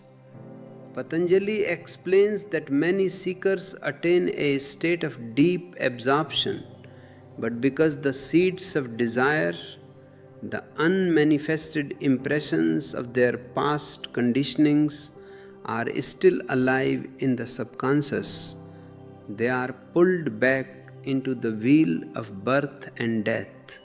They are called videhas or prakriti layas. They have achieved a state of bodilessness in their consciousness. They have melted into the elements of nature. But because the root desires were not completely fried in the fire of ultimate awareness, they must return. They must take birth again to fulfill those hidden longings. You must understand this mechanism of the seed. A seed is a potentiality. It is a promise of the future. If you have even a tiny microscopic seed of desire left within you, a desire to be appreciated, a desire to leave a legacy, a desire to experience a specific spiritual state, that seed will act as a magnetic hook. It will pull you back into the material world, back into the matrix of time and space, back into the hands of the controllers. Society is an expert at planting these seeds in your heart from the moment you take your first breath. It plants the seed of ambition, the seed of comparison, the seed of fear, the seed of looking for security, and it carefully waters these seeds through education, media, and social rewards. Yoga is the process of roasting these seeds so that they lose their capacity to sprout. How do you roast a seed of desire? You cannot do it by fighting it. If you try to destroy a desire through willpower, you are simply burying it deeper into the soil of your subconscious. You are turning it into an unmanifested impression, which will wait patiently for the right conditions to sprout again with a vengeance. The only way to roast the seed is to bring it into the intense light of your awareness. When you sit in true meditation, when you allow the primal energy to rise from the forbidden chakra and illuminate the dark spaces of your inner world, the sheer heat of that presence fries the seeds. A fried seed remains a seed in appearance, but it can never grow into a tree. It can never trap you again. This journey from the seed to the seedless state requires an absolute unshakable commitment. Patanjali says that for those who do not naturally inherit this state due to the work of past lives, it must be attained through 5 absolute qualities: faith, effort, recollection, concentration, and discrimination. These 5 are the tools of the spiritual warrior. Let us look at them not as religious virtues, but as scientific prerequisites for the ultimate transformation. The first is faith, Shraddha. This is not the blind belief demanded by organized religions.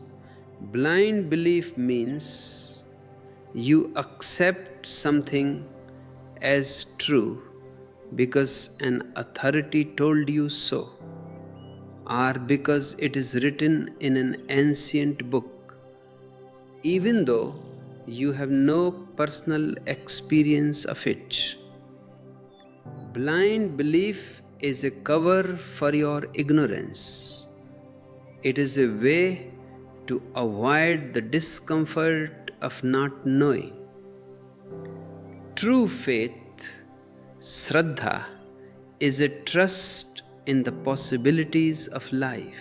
It is the openness of a scientist who says, I do not know what the outcome of this experiment will be, but I trust that there is a law operating here, and I am willing to risk my time, my energy, and my life to find out. It is a deep existential trust that existence is not an enemy, that the universe is friendly, and that if you take a step into the unknown will support you. Without this trust, you cannot take the first step. You will remain frozen in your safety zones, repeating the old comfortable patterns of your conditioning. You need faith to look down into that forbidden chakra, to face the raw, unmapped forces of your survival and sexual energies without panic. You need faith to allow your mind to dissolve into the silence of meditation, to let go of your intellect, which has been your only defense weapon in a competitive world. Faith is the courage to fall into the abyss of your own being, trusting that you will not be smashed to pieces, but that you will discover you have wings. The second quality is effort, virya. This effort is not the tense, aggressive striving of the ego. It is not the effort of a businessman trying to conquer a market, or an athlete trying to break a record. That kind of effort is born out of discontent, born out of a desire to be somewhere else, to be someone else. The effort Patanjali is talking about is a relaxed, continuous intensity. It is the effort of total presence. It means you give your entire being to whatever you are doing in the now. If you are sitting, you just sit with 100% of your energy. If you are watching your breath, you watch it with absolute alertness, letting no gap of unconsciousness slip in. It is the effort of maintaining your awareness against the heavy downward pull of habits, lethargy, and social hypnosis. This intensity is like the heat needed to turn ice into water and water into steam. If you heat water up to 99 degrees, it remains water. It does not change its state. It is only at the absolute 100-degree mark that the mutation happens. The water boils and transforms into weightless steam that rises into the sky. Most people live their lives at 50 degrees or 60 degrees. They are lukewarm. They meditate a little bit. They play with spirituality a little bit. They read a few books, but they never risk their total energy. They keep one foot in the boat of the mind and one foot in the boat of meditation. And because they are divided, they remain stuck in the midstream, going nowhere. Virya means you are ready to go to the 100-degree mark. You are ready to put everything on the line for the sake of truth. The third quality is recollection, smriti. This does not mean remembering your past, your name, or your biography. That is dead memory. Smriti in yoga means self-remembrance. It is the constant awareness that I am the witness.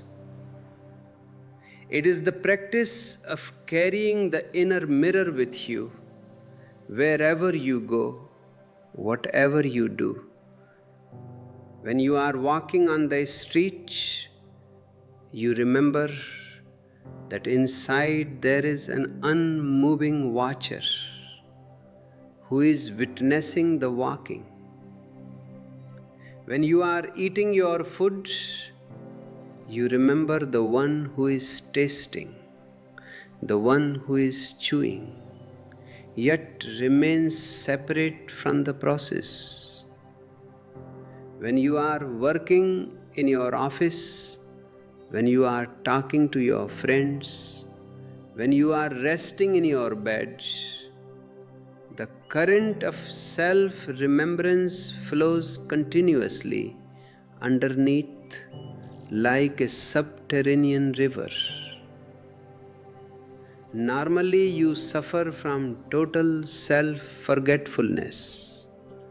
You get so caught up in the object of your perception that you completely forget the subject. If you look at a beautiful sunset, you become the sunset. You forget the one who is looking. If you get angry, you become the anger.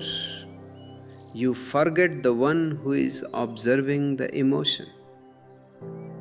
This self-forgetfulness is the root of all your bondage. It allows the mind to take you on a wild ride through hopes and fears, completely disconnected from your power base.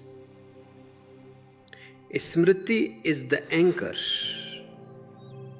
It pulls your consciousness back to the center, back to the root, ensuring that no matter how violent the storm is on the surface of your life, you remain safely moored in the unshakable depth of your being.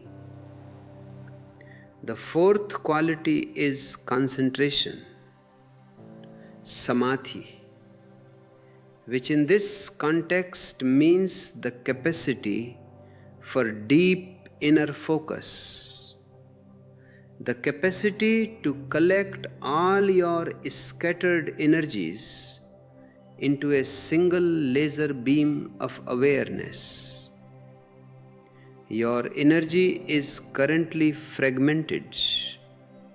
A part of it is stuck in the past through regrets and resentments. A part of it is leaking into the future through anxieties and plans. A part of it is wasted on superficial social games. You are like a shattered mirror, reflecting a broken, distorted image of reality. Through the practice of yoga, you gather these scattered fragments. You bring them back to the center, back to the forbidden chakra, creating an immense density of consciousness. When your awareness becomes concentrated like a laser beam, it can pierce through any obstacle, any illusion, any ancient trauma that blocks your upward path. The fifth and final quality is discrimination, viveka. This is the sharp sword of the spiritual seeker.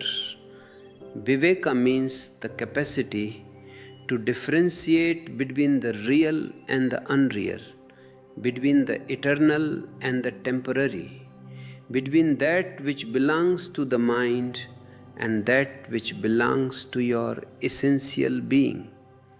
It is the continuous alertness that says, this body is changing, therefore it is not my ultimate identity. This thought is passing, therefore it is not my true nature. This emotion is a temporary reaction, therefore it is not who I am. You go on peeling the onion of your existence, layer by layer, dropping everything that is an object of experience until you arrive at the core that cannot be peeled any further, the pure, irreducible subject, the ultimate witness. Viveka prevents you from getting lost in the beautiful scenery of the inner world. As your primal energy rises, it will open up hidden dimensions of your mind. You may experience psychic phenomena. You may see beautiful lights. You may hear celestial sounds. You may develop extraordinary sensitivities. These are the byproducts of the opening chakras. The mind will immediately try to grasp these experiences, turn them into an identity, and make you feel special, advanced, or superior to others. This is where discrimination is needed. You must look at these spiritual phenomena with the same detachment you use for worldly thoughts. You must say, this light is beautiful, but I am the one who is seeing the light. This power is extraordinary, but I am the one who is aware of the power. I am not the experience, I am the experiencer. When these 5 qualities, faith, effort, recollection, concentration, and discrimination come together into a single synchronized movement, the momentum becomes unstoppable. The inner laboratory functions at its maximum capacity. The fire of your awareness burns so intensely that even the deepest, most hidden, unmanifested impressions in your subconscious are brought to light and dissolved. You move rapidly past the stages of reasoning, reflection, and bliss, past the transparent door of Asmita, and you approach the edge of the absolute void. You stand at the precipice of Asamprajnat Samadhi, where the final leap must be taken. This leap cannot be managed by you because you are the very thing that needs to be left behind. It is a moment of total surrender, a moment where you simply let go of the last handle, drop the last seed, and allow yourself to be swallowed by the infinite. This is the moment that society has spent thousands of years trying to prevent you from reaching. They have hidden the maps, perverted the techniques, and demonized the energy centers, because they know that once you cross this line, their power over you is gone forever. You are no longer a citizen of their artificial world. You are a living manifestation of the cosmos, a beacon of pure, unconditioned light walking upon the earth. Let this understanding settle deep into the silence of your heart. Do not try to store it as a collection of concepts or doctrines to be remembered and debated. Let it act as an immediate, direct wake-up call to your sleeping potential. Feel the absolute reality of this moment, the absolute stillness that is available to you right here, beneath the noise of your thoughts. Stay close to this internal flame. Stay anchored in your physical form, yet completely open to the vast, nameless expanse of existence, allowing the unbroken, majestic river of this ancient transmission to carry you step by step out of the illusion of tomorrow into the absolute, forbidden freedom of the now. This absolute freedom is not a distant chronological achievement that you reach by slowly walking across lifetimes. The mind loves the concept of gradual evolution because time is the very ground on which the mind stands. The mind whispers to you, "Don't worry if you cannot change today. You have many lives ahead of you." Slowly, gradually, through centuries of practice, you will reach the goal. This is the ultimate trap of the ego.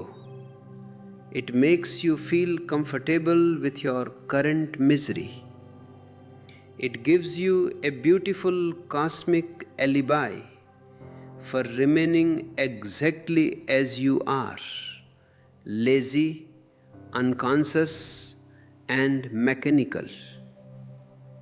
But Patanjali shatters this comfort zone with another lightning bolt of insight. He says that the ultimate state is closest to those whose desire, whose intensity of seeking is absolute and total. Tivra samveganam asanna. To the intense, the ultimate is immediately available. You must look at this word intensity. What does it mean to be intense? It does not mean to be tense. Tension belongs to the mind. Intensity belongs to your total life force. Tension happens when you want to achieve something, but you are divided within yourself. A part of you wants to go forward, and a part of you is pulling back. You are pressing the accelerator and the brake at the same time. That creates a terrible smoke and noise inside your mechanism, which is called stress. Intensity is a completely different phenomenon. Intensity means there is no inner division. You are 100% in one direction. Your total house has become a single flame. There is no residue left behind, no hidden clause, no alternative plan. You have thrown your entire life into the furnace of this moment. Patanjali divides seekers into three distinct categories based on their speed and intensity: the mild, the moderate, and the intense. The mild seeker is a window shopper. He walks through the spiritual marketplace, looking at the books, listening to the masters, collecting a few spiritual words and concepts. But he never buys anything. He never risks a single penny of his comfort. For him, spirituality is a hobby, a decoration for his ego.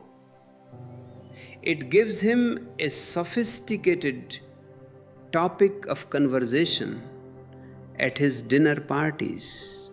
He can say, "Oh, I am reading the Yoga Sutras. It is so deep, so mystical." But his life remains untouched.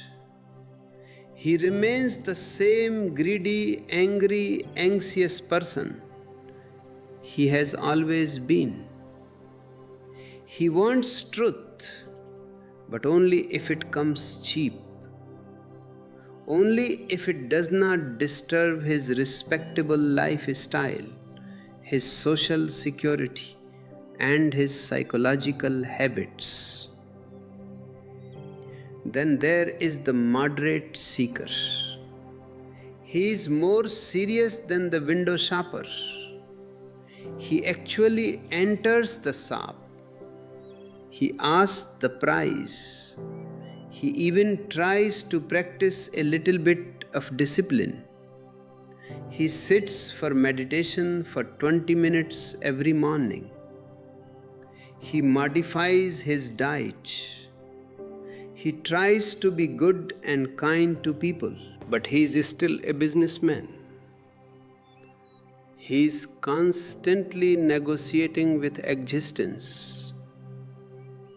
He calculates, if I do this much meditation, how much peace will I get?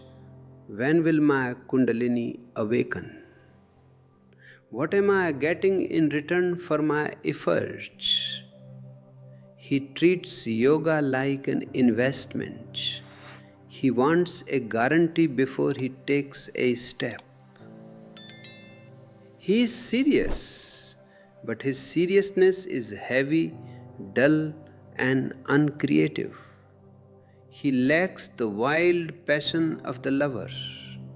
He is a clerk in the court of the divine. And finally, there is the intense seeker. He is not a window shopper, nor is he a calculating businessman. He is a gambler. He does not negotiate. He does not ask for a guarantee. He does not look for a partial compromise. He looks at the ultimate reality and he says, "Take everything I have, but give me the truth. Even if I have to lose my life, my sanity, my respectability, my everything, I am ready." He stakes his whole existence on a single throw of the dice. He does not keep a backup plan in his pocket. He is like a man whose house is on fire. He does not wait for an auspicious moment to leave. He does not pack his luxury suitcases. He does not consult a priest.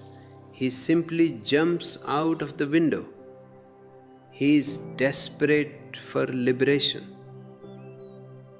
There is a beautiful story about a Zen master who was walking by a river with a young, intelligent disciple.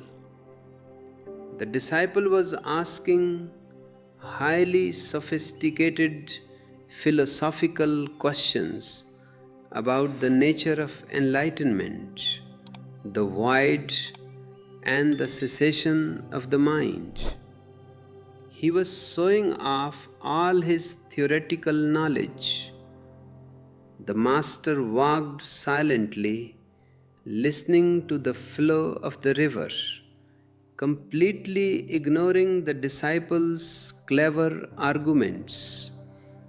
Suddenly, without any warning, the master grabbed the disciple by the neck, threw him into the deep water, and held his head down under the surface.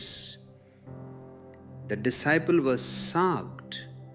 He tried to push the master away, but the master was strong and held him down firmly. Seconds passed, and the disciple's lungs were bursting for air. All his sophisticated philosophies, all his beautiful concepts about the void and enlightenment vanished instantly. His entire being became focused on a single desperate desire, a breath of oxygen. He fought with every ounce of his strength, kicking, scratching, and thrashing the water, until finally, just before the disciple was about to lose consciousness, the master pulled him out of the river. The disciple lay on the grass, gasping for air, trembling with fear and fury. When he regained his breath, he screamed at the master, "Are you mad? Why did you do that? I was asking you a holy question about enlightenment, and you tried to drown me." The master smiled with absolute compassion and said, "Tell me one thing. When you were deep under the water, what was the most important thing in your mind? Were you thinking about the scriptures? Were you thinking about the absolute void? Were you thinking about your social status or your future plans?" The disciple replied, "No, I was not thinking about anything. My whole body, my whole mind, my whole soul wanted only one thing: air." The master nodded and said, "The day you want truth with that same desperate intensity, The day your entire being is focused on finding the reality exactly like you wanted that single breath of oxygen, in that very second, you will become enlightened. You will not need to ask me any questions. This is what Patanjali means by Tivra Sambeganam. It is a state of total, uncompromised urgency. To such a person, Samadhi is not a distant goal. It is an immediate reality. It is right here waiting for you to match its intensity. The ultimate reality is not hiding from you, you are hiding from it behind your lukewarm desires, your endless hesitations, and your superficial priorities. You want a little bit of wealth, a little bit of fame, a little bit of comfort, and a little bit of God. You have divided your energy into 1,000 small streams, and none of them has enough power to reach the ocean. You have become a fragmented pool of stagnant water. Society is the grand manufacturer of this lukewarmness. It trains you to be moderate in everything, especially in your passions. It tells you, don't be too fanatical, don't be too wild, don't be too ecstatic. Always keep a balance, always be sensible. But this social balance is nothing but a euphemism for spiritual death. It is the balance of a machine that functions smoothly without ever experiencing the thrill of life. Nature is not moderate. Nature is intensely wild, intensely passionate, intensely experimental. A volcano does not explode moderately. A storm does not blow moderately. A flower does not open moderately. It gives its entire soul to the fragrance. To enter into yoga, you must drop this artificial, social moderation and reclaim your natural, explosive intensity. But Patanjali is an absolute realist. He knows that this level of intensity is rare. He knows that out of millions of human beings, only a few rare individuals have the psychological stamina to become total gamblers, to stake their whole lives on the unknown through the structural path of faith, effort, self-remembrance, concentration, and discrimination. Therefore, out of his immense compassion, Patanjali offers an alternative door. He says, Ishwar Pranidhanva, or the ultimate state can be achieved by total surrender to God. This single sutra has created immense confusion among scholars and philosophers for centuries. They think that Patanjali, after presenting a perfectly scientific, atheistic and non-theistic laboratory methodology of yoga suddenly slips into standard religious belief.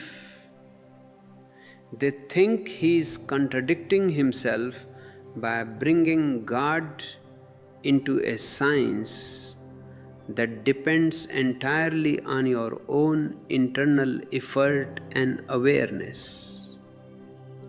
But this confusion arises because they do not understand Patanjali's language. They interpret the word Ishvara through the lens of their own organized dogmatic religions.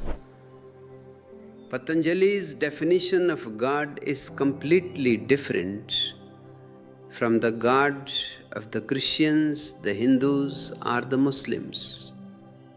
His God is not a person, not a creator who sits on a throne somewhere above the clouds, managing the rewards and punishments of humanity. Patanjali's God is a specific psychological and existential tool.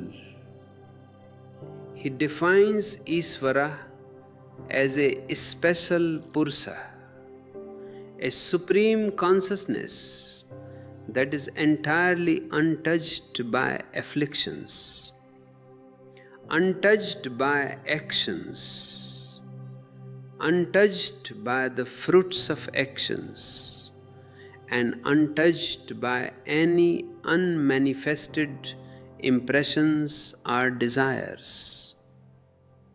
It is an archetype of pure, unconditioned awareness.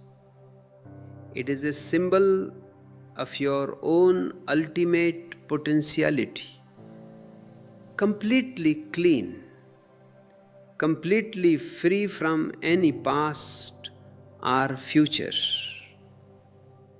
In the science of yoga, Ishvara is not someone you have to worship. Ishvara is someone you use as a mirror to dissolve your ego. Patanjali is saying, if you find it too difficult to fight with your mind, if the path of willpower, concentration, and intense discrimination feels too steep for your current capacity, then there is another way, the path of total surrender.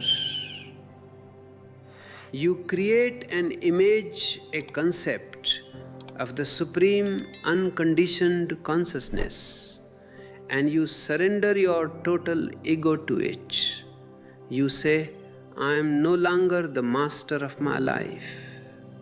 My intellect, my desires, my plans, my worries, I offer them all to the whole.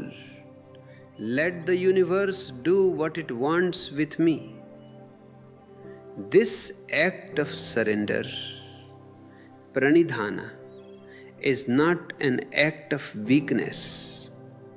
It is the highest form of intelligence. It is the realization of the absolute limitation of your tiny ego. You realize that you are like a tiny wave trying to fight against the total movement of the ocean. You are constantly tense because you think you have to manage your life. You have to protect yourself. You have to fight for your survival. Surrender means you drop the fight. You dissolve the separate identity of the wave and allow yourself to become one with the ocean. You say, if the ocean moves to the left, I move to the left. If the ocean moves to the right, I move to the right. If the ocean wants me to rise, I rise. If the ocean wants me to disappear, I disappear. The moment this surrender is total, the mind stops instantly. Why does the mind stop? Because the mind can only exist as long as there is a problem to solve, a goal to achieve, a future to plan. The mind is a manager.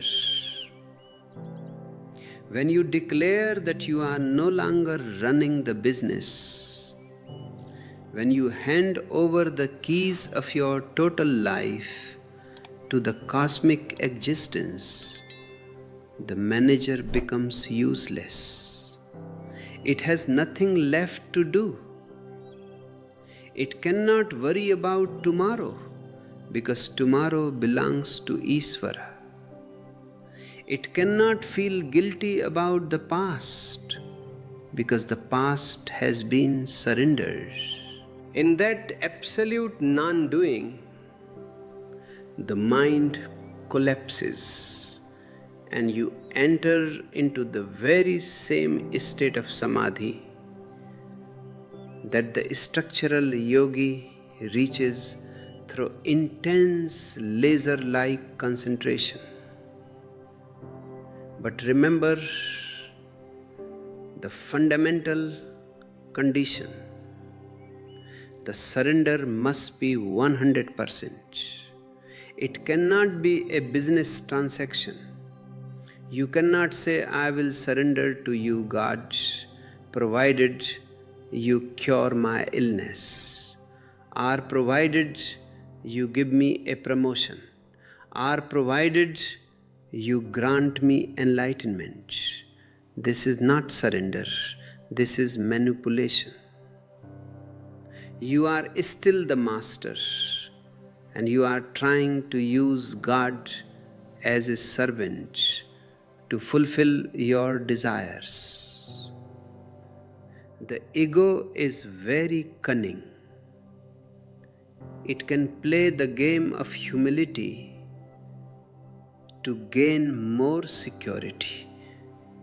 It can bow down very low in a temple while inside it is thinking about how holy and respectable it looks to others.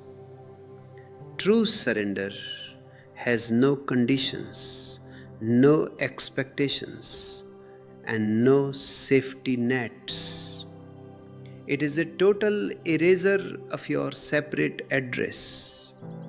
Society hates this path of surrender even more than it hates the path of intensity. Why? Because a person who has truly surrendered to the cosmic force becomes a direct instrument of existence. He no longer follows the laws made by the politicians. He no longer respects the artificial moralities created by the priests. He no longer fits into the social machinery. He moves according to an inner organic rhythm that is completely mysterious to the logical mind. He becomes like a hollow bamboo, an empty flute through which the divine blows its own wind, playing whatever melody it chooses. One day, the melody may be soft and peaceful. Another day, it may be explosive and revolutionary. You can never predict a surrendered person because he is no longer there. Only the infinite is functioning through his physical form. Look at the flowers in the field. They are in a state of absolute Ishwar Pranidhan. They do not worry about whether it will rain tomorrow. They do not compete with the neighboring flowers for more sunlight. They do not feel insecure about their temporary existence. They are totally surrendered to the natural forces of life. When the sun shines, they open. When the wind blows, they dance. When the season ends, they drop their petals back into the earth with absolute grace, without a single tear, without a single complaint. Their beauty is absolute because their surrender is total. You can have that same beauty, that same grace, that same absolute freedom from anxiety if you can only drop the heavy, ridiculous armor of your ego and allow yourself to be possessed by the vast intelligence of the whole. As we continue to explore these sutras, as we let the crystalline logic of Patanjali pierce through the dense fog of our social conditioning, remember that these two paths, the path of intensity and the path of surrender, are not contradictory. They are two sides of the same single coin. Intensity is the ultimate expansion of your will, and surrender is the ultimate dropping of your will. Both take you to the exact same destination, the absolute cessation of the mind, the complete erasure of the false ego, and the glorious, unshakable awakening of your eternal, witnessing consciousness. Stay here, present in this very space, and let the unbroken river of this ancient wisdom wash away the last remnants of your illusions. This coin of consciousness has to be looked at from yet another angle, because when you surrender, a unique phenomenon occurs within the inner space of that forbidden chakra. When the wave dissolves into the ocean, it does not become silent in a dead way. It begins to hum with the very music of the ocean. Patanjali says that the sound which expresses this ultimate cosmic force, this unconditioned consciousness, is the sound of Om. He says, Tasya Vachaka Pranava. His designator, his word, his sound is Om. But you must understand this very carefully, because the politicians and the priests have corrupted this sacred sound, just as they have corrupted everything else. They have turned Om into a mechanical chant, a religious slogan that you repeat like a parrot. They tell you that if you go on chanting Om, Om, Om thousands of times, you will become holy. This is a profound deception. The mechanical repetition of a sound is not meditation. It is a way to self-hypnotize yourself. If you repeat any word continuously, whether it is Om or Allah or Ram or even your own name, the continuous monotony creates a certain dullness in the brain. It is like a chemical tranquilizer. You fall into a deep, comforting sleep, a twilight stage where your anxieties are temporarily numbed. Society loves this because a numbed person is a peaceful citizen who will never cause trouble. But this is not the awakening of the root chakra. It is its ultimate burial. You have simply taken a spiritual sleeping pill. Patanjali is not talking about chanting Om. He says Om is the sound of the ultimate reality itself. It is an existential sound, not a human invention. When your mind becomes totally still, through intensity or through absolute surrender, when the constant chatter of your intellect drops completely, you suddenly hear a sound within your own silence.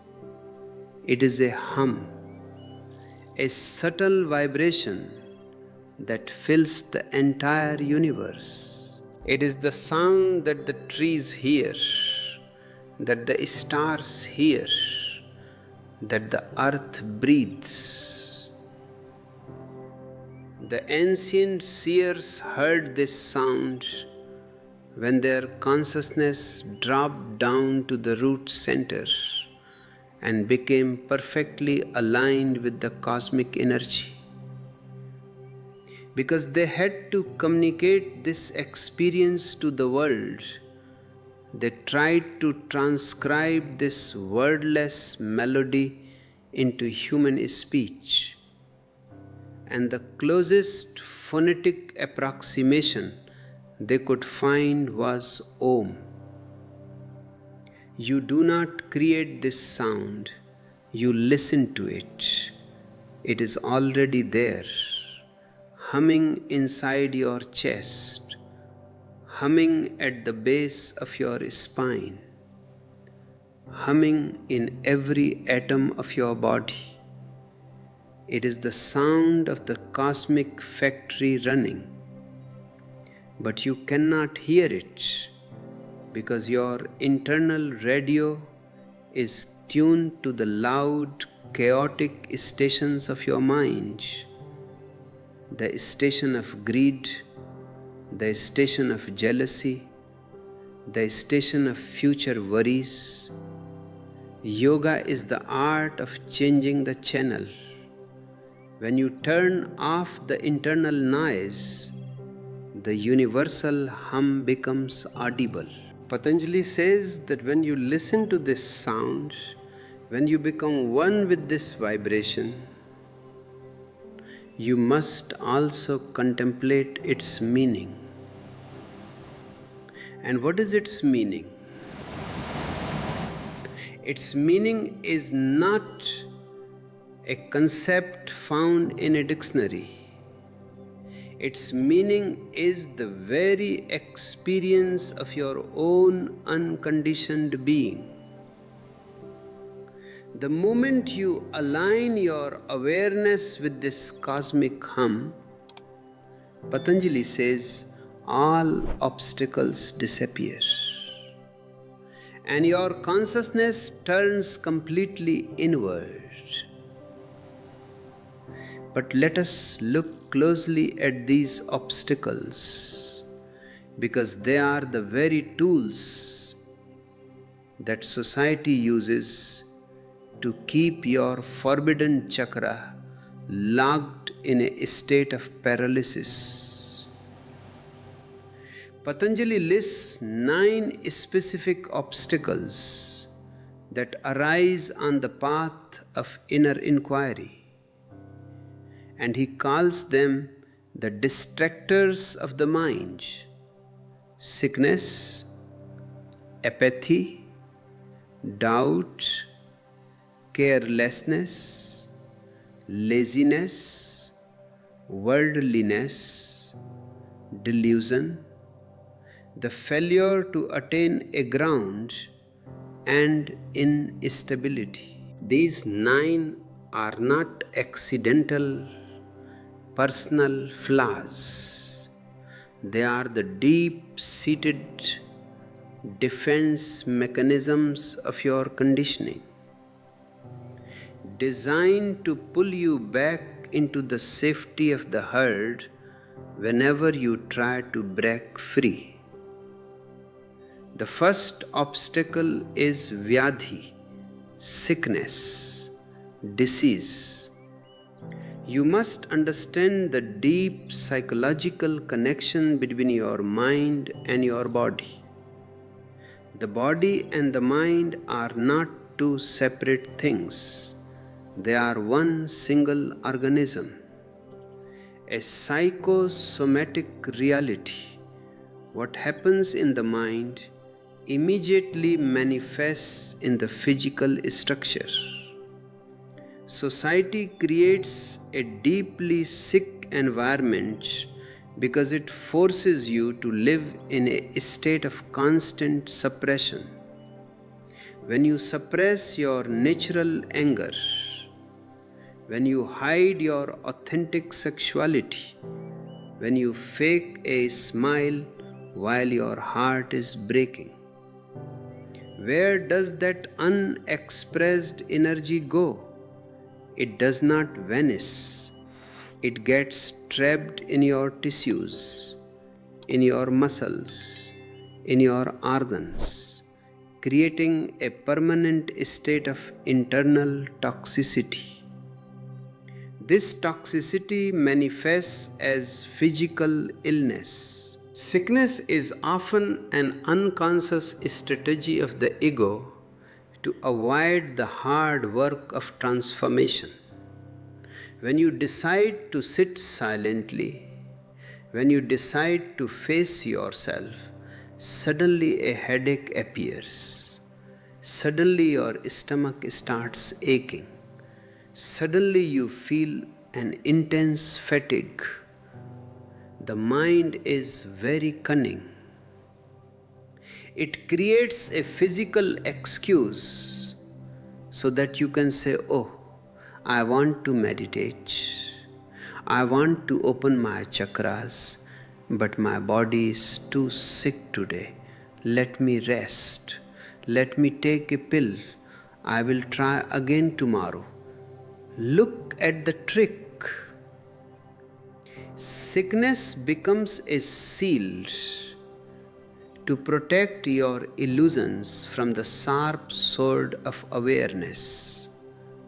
Sickness keeps your energy entirely occupied with physical survival, ensuring that you never have the surplus vitality required to ignite the fire at the root of your spine. The second obstacle is isthana, apathy, mental laziness, a complete lack of interest. You feel a heavy, thick dullness in your consciousness. You know that your life is miserable. You know that you are living in an illusion. You know that you are wasting your time on trivialities. Yet you cannot find the energy to care. You say, "What is the point? Who cares about enlightenment? Who cares about the chakras? Let me just live my Sman routine life. Eat my food, watch my television, and die quietly." This apathy is a direct result of your social conditioning. From your childhood, your natural enthusiasm was systematically crushed. When you were a child, you were full of wonder, full of life, full of questions. You wanted to touch everything, explore everything, dance with everything. But the parents, the teachers, the priests said, "Sit still, be quiet, don't ask stupid questions, follow the rules." By forcing you to comply, they killed your passion. They turned your vibrant, running river of life into a stagnant, muddy pond. Apathy is the revenge of your crushed soul. It is a protective numbness. You feel that if you don't care about anything, nobody can hurt you. Nobody can disappoint you. Nobody can fail you. But this numbness is a living death. It completely paralyzes the root chakra, because the root chakra requires an intense fiery passion to open. If you are apathetic, you are living with a cold, frozen engine. Yoga is the process of melting this ice through the heat of your awareness, reclaiming your natural right to be intensely interested in the magnificent mystery of your existence. The third obstacle is samsaya, doubt. This is one of the most powerful guardians of the forbidden chakra. But you must distinguish between two types of doubt. There is an intellectual doubt, which is healthy, which is scientific, which says, I will not believe anything blindly. I will investigate. I will experiment. I will find out for myself. This kind of doubt is a friend on the path of yoga. It keeps you from falling into the traps of false gurus and dogmatic cults. But the doubt Patanjali is talking about as an obstacle is a psychological doubt, a self-destructive doubt that paralyzes your capacity to act. It is a doubt that says, maybe yoga works for great saints, but it can never work for me. I am too broken, too sinful, too ordinary. Maybe this master is right, but what if he is wrong? What if I waste my life and get nothing in return? This doubt is a circle that goes nowhere. It is a way to avoid taking a risk. The mind uses doubt to stay in its comfortable prison. It says, until I have absolute certainty, I will not take a step. But certainty is never given in the beginning. Certainty is the reward at the very end of the journey. If you want a guarantee before you start, you will never start. You will remain standing on the platform, waiting for a train that never arrives. Doubt ensures that you never commit your energy totally. You keep one foot on the shore and one foot in the boat, and when the boat moves, you fall into the water. Yoga demands that you recognize this doubt as a trick of the ego. Drop the demand for a guarantee and have the courage to leap into the experiment with total intensity. The fourth obstacle is pramada, carelessness. indifference, procrastination. You know what is right, you know what needs to be done, but you simply don't do it. You postpone. You say, yes, I must start meditating. It is very important for my mental health. I will definitely start from next Monday. And when Monday comes, the mind says, oh, I am too busy today. There is a very important project at work. Let me start from the first of next month. This constant postponement is a very sophisticated way of saying no without feeling guilty. You don't say, I will never meditate. If you say that, your ego will feel hurt. You will feel like a failure. So you play a clever game.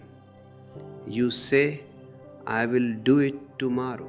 In this way, you maintain the beautiful image of yourself as a spiritual seeker while ensuring that you never actually change. Pramada happens because you do not realize the absolute urgency of life. You live as if you have thousands of years to spare. You forget that death is standing right behind you, watching your every move, waiting for his moment. You think that time is a cheap commodity that you can waste endlessly. But the truth is, every breath you take is a step closer to the cemetery. Your physical vehicle is ticking away like a bomb. When you realize this absolute fragility of your existence, procrastination drops instantly. You cannot say tomorrow when you realize that tomorrow is not guaranteed. You become intense right now, in this very microsecond. You give your entire energy to the present, unlocking the forbidden powerhouse at the root of your being. The fifth obstacle is alasya, laziness. This is not the relaxed, beautiful rest that comes after hard work. This is a heavy, sluggish lethargy of the body and the mind. You feel like a lump of clay. You want to get up, you want to move, but a massive downward gravity pulls you down into sleep, into comfort, into inertia. This laziness is caused by an overload of dead matter in your life. You are eating dead food. You are thinking dead thoughts. You are living with dead routines. And you are surrounded by dead relationships. You have accumulated so much baggage from your past that your energetic system is completely choked. Think of a stream that is filled with stones, mud, and plastic waste. The water cannot flow. It becomes a stagnant swamp. Your energy body is exactly like that. The root chakra is buried under a mountain of physical and psychological inertia. Society encourages this laziness by providing you with automated comforts that require no physical or mental effort. It wants you to be a passive receiver, a consumer who sits on a sofa, pushing buttons, swallowing processed food, and absorbing processed entertainment. This passive lifestyle completely drains your prana, leaving you with no fire, no vitality, no capacity to rise. Yoga is a direct rebellion against this inertia. It is the conscious decision to shake off the dust, to move the body, to activate the breath, and to breathe through the heavy wall of alasya, through absolute, uncompromised action. The sixth obstacle is avirati, worldliness, sensuality, the constant obsession with external objects of desire. Your mind is like an uncontrolled animal, jumping from one sensory stimulation to another. You look at a beautiful face and your mind runs after it. You see a luxurious car and your mind runs after it. You hear about a new position of power and your mind runs after it. You are perpetually infatuated with the outside world, completely intoxicated by the illusions of the senses. This worldliness keeps your energy flowing continuously outward, away from your center. Look at the word avirati. It means the lack of cessation, the incapacity to stop the outward rush. You are caught in a feedback loop of desire. You feel a lack inside. You look for a sensory object to fill that lack. The object gives you a momentary thrill. The thrill fades away, leaving you even more empty than before. And then you start looking for a bigger, better object to fill the new void. You spend your entire life in this running, completely unaware that the source of all joy, all beauty, and all fulfillment is sitting silently right inside your own house, at the base of your spine. This obsession with the outside world is the primary camouflage used by society to keep the forbidden chakra hidden.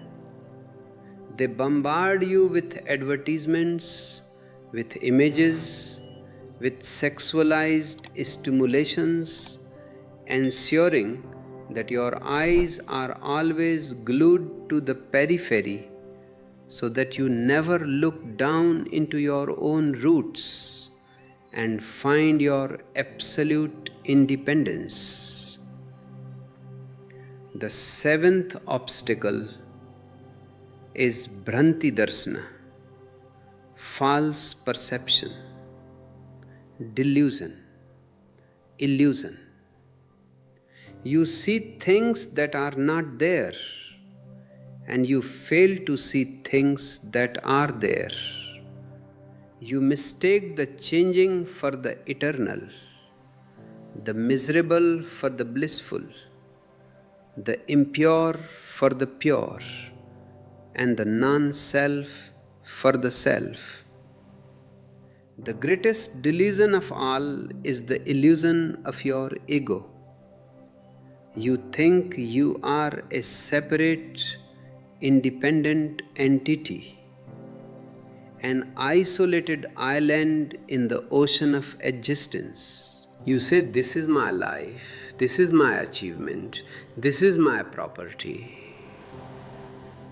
This separation is a profound hallucination.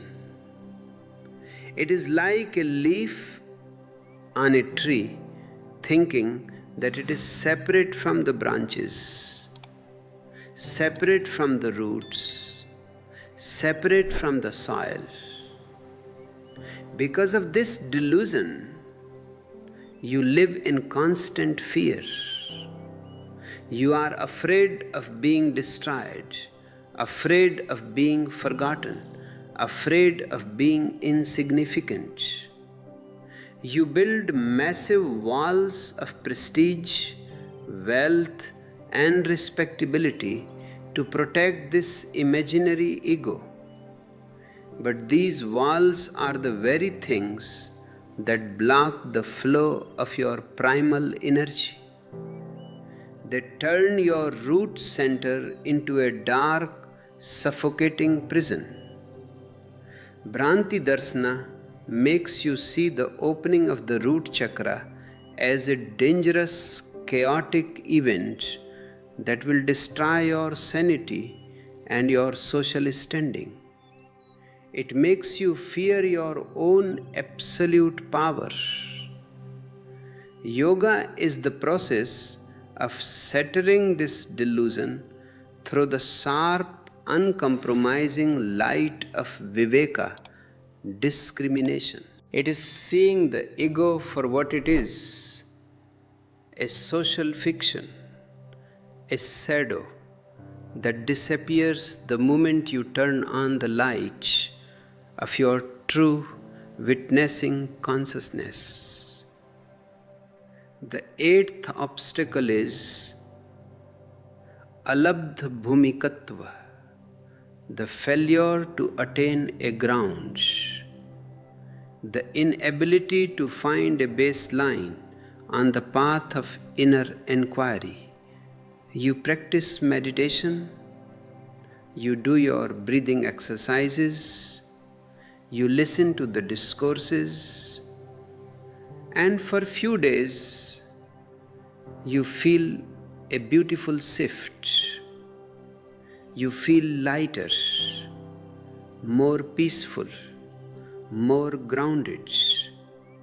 But then suddenly, without any apparent reason, you fall back into your old patterns.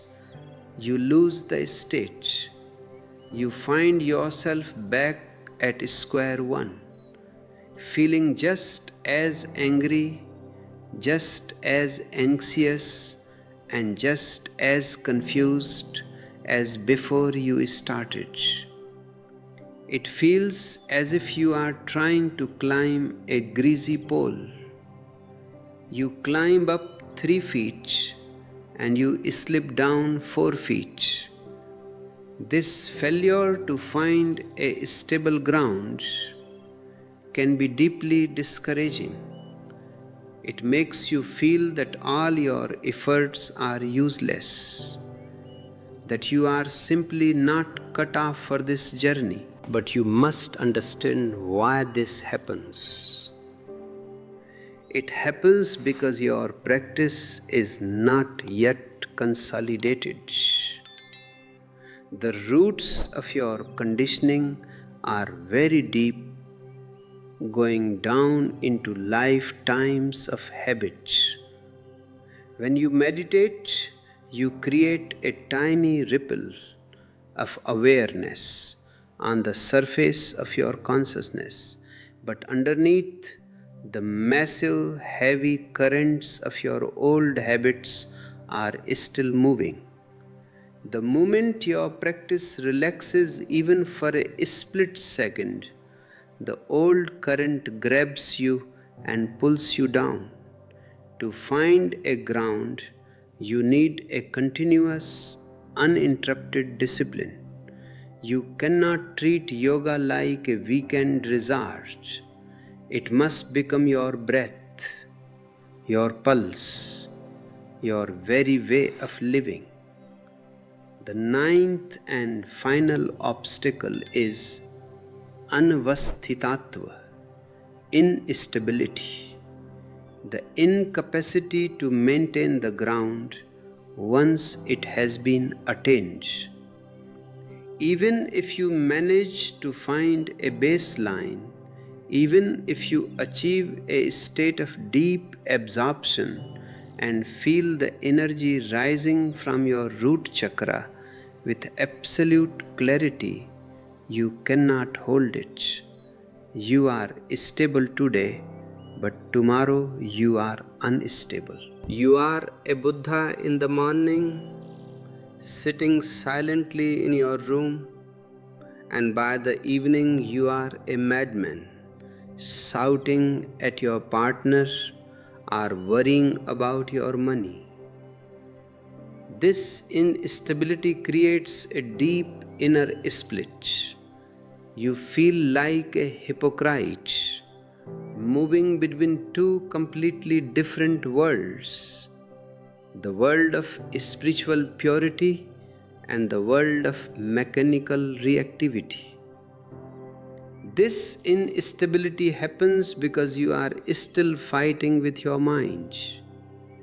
You are trying to maintain the state through willpower, through a controlled effort. But any state that is maintained through control is fragile. It is like a tense artificial structure that will collapse the moment an unexpected storm hits you. True stability is not a controlled state, it is a natural relaxation. It happens not when you conquer your mind, but when you completely understand the mind and step out of it. When you become a pure witness, there is no longer any question of stability or instability. The clouds may be stable or unstable, they may come and go, but the sky remains exactly as it is, immovable, infinite, and eternally serene.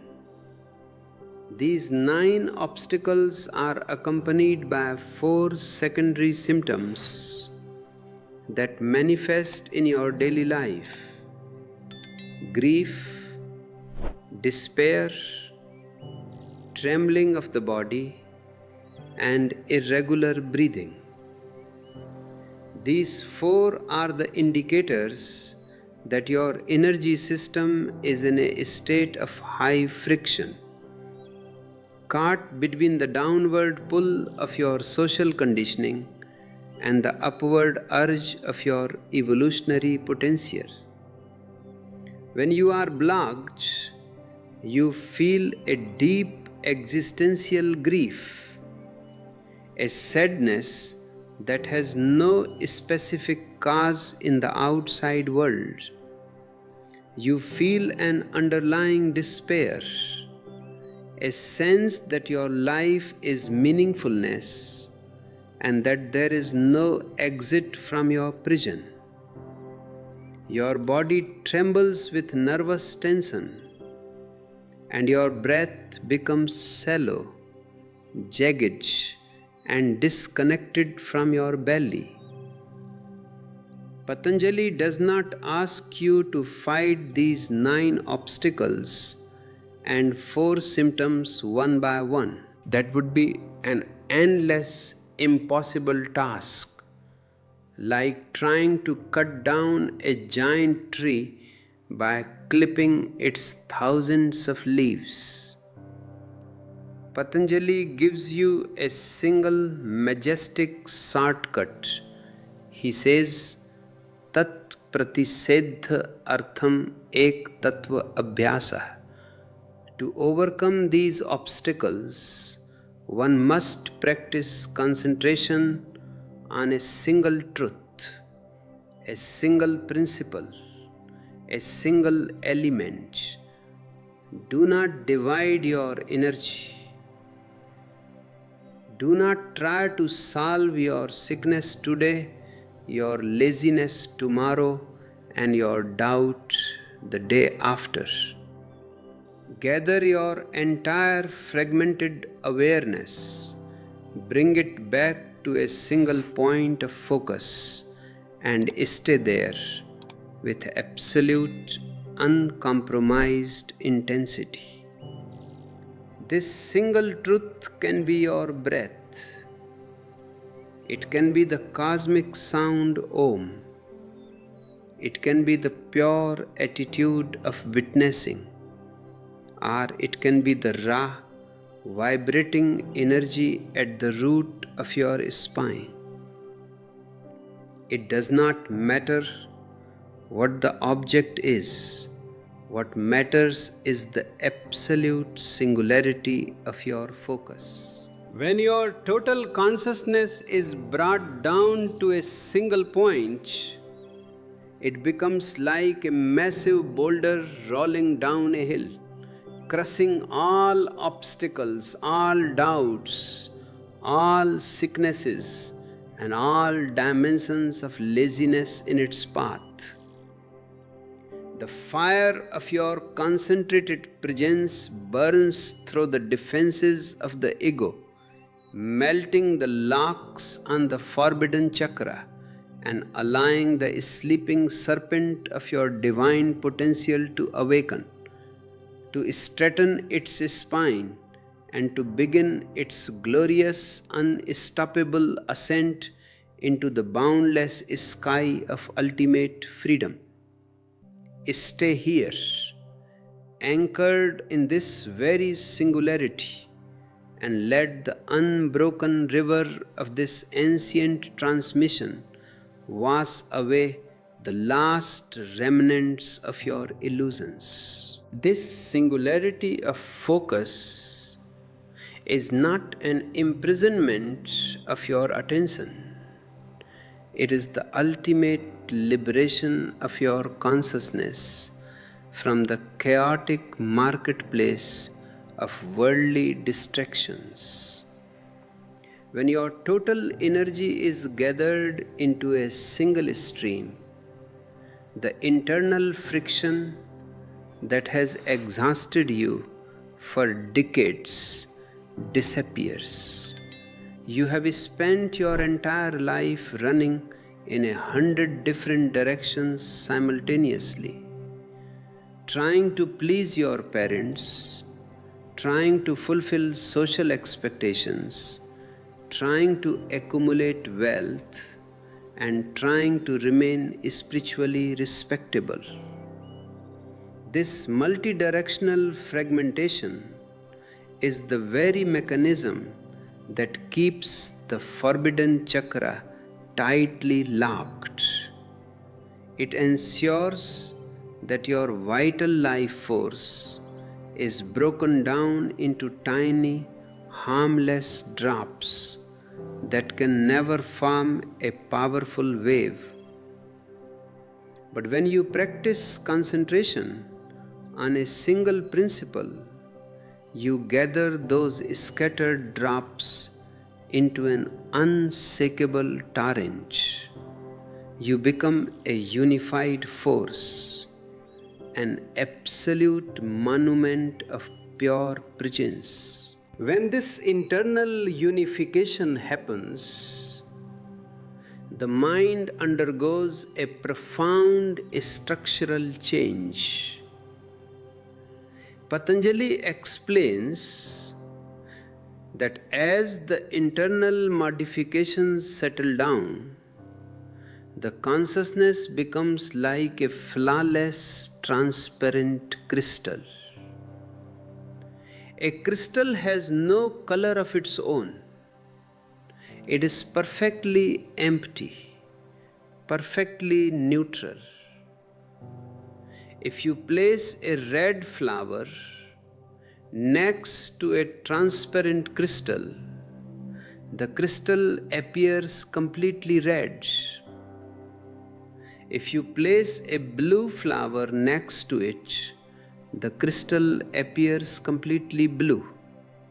It mirrors the object with absolute precision, yet it remains entirely separate, entirely untarnished by the color. This is the state of a liberated human being. When you reach this level of internal clarity, your mind no longer distorts reality. If there is noise around you, your consciousness mirrors the noise without being disturbed by it. If there is silence, it mirrors the silence.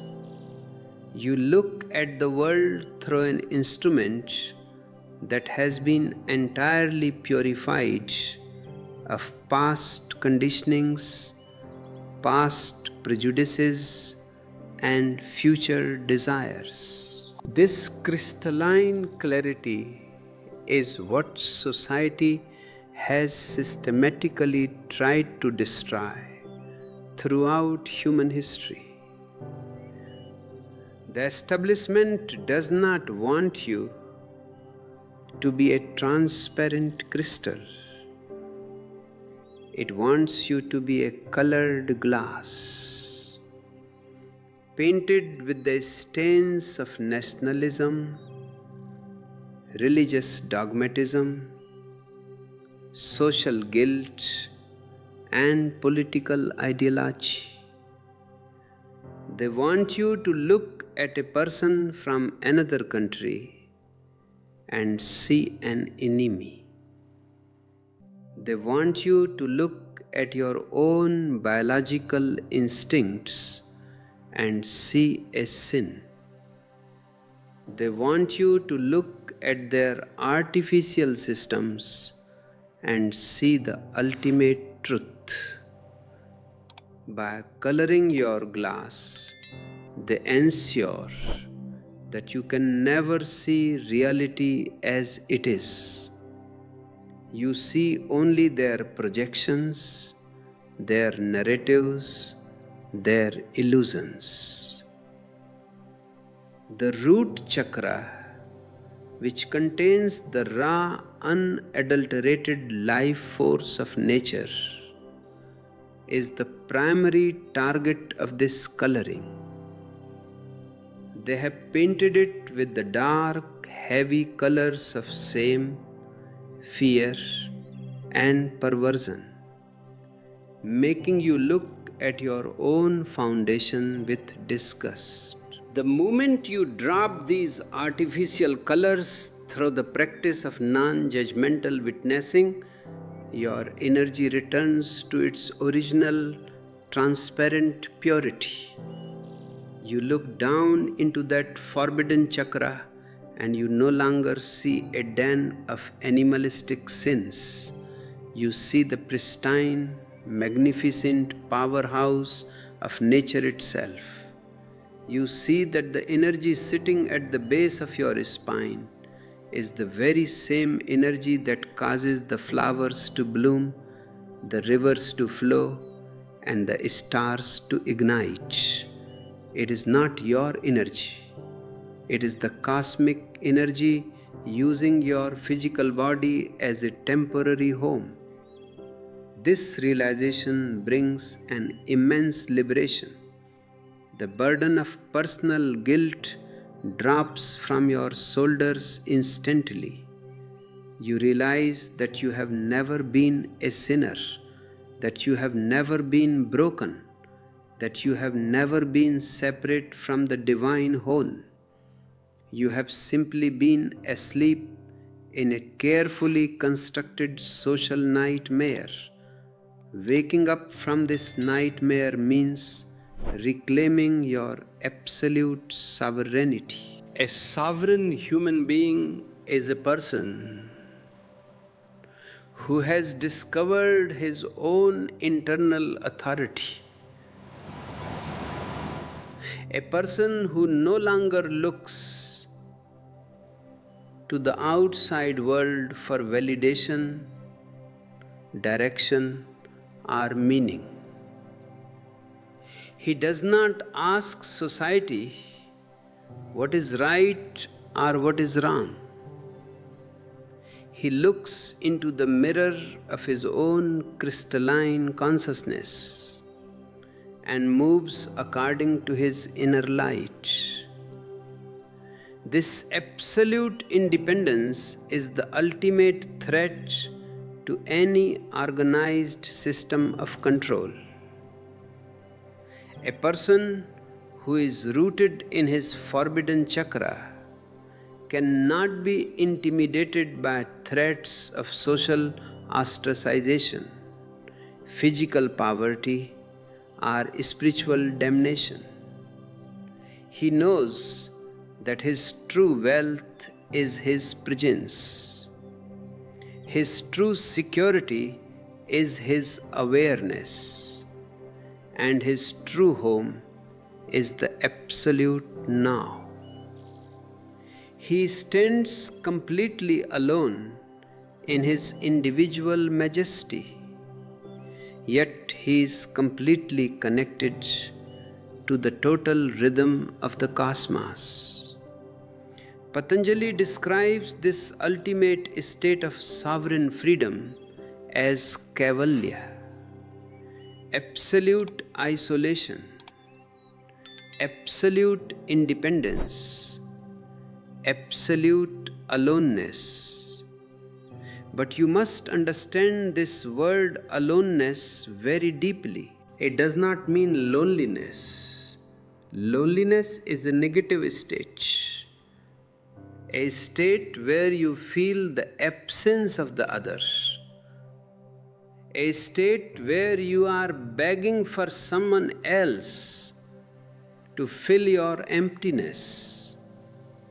Loneliness is the disease of the ego, which is always dependent on the outside world for its survival. Aloneness, on the other hand, is a profoundly positive state.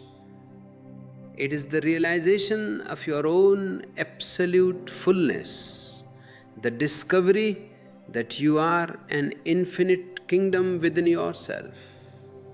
In aloneness, you do not feel the absence of the other, you feel the absolute presence of your own being.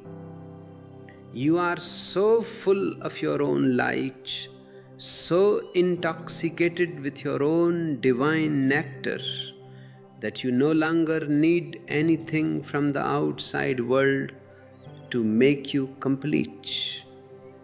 This state of kaivalya is the true peak of the mountain of yoga.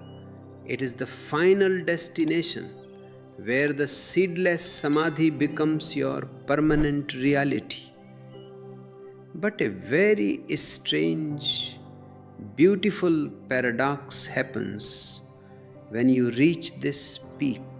Patanjali states that when a master becomes totally complete, when his consciousness is permanently established in its own radiant nature, his internal discipline does not stop. It becomes his spontaneous, effortless way of being. This looks completely absurd to the logical intellect. The mind asks, if the goal has been achieved, if there is nothing left to gain, why does the master continue to sit silently? Why does he continue to move with absolute alertness? Why does he maintain a discipline? This question arises because the mind knows only the world of utility, the world of cause and effect. In the marketplace, you do something only to achieve a result. You work to get money. Once you have the money, you stop working. You walk to reach a destination. Once you arrive, you stop walking. The mind treats everything as a means to an end. But yoga is not a means to an end. Yoga is a living reality where the beginning and the end are completely identical. The end is hidden in the beginning, just as the giant banyan tree is hidden within the tiny seeds.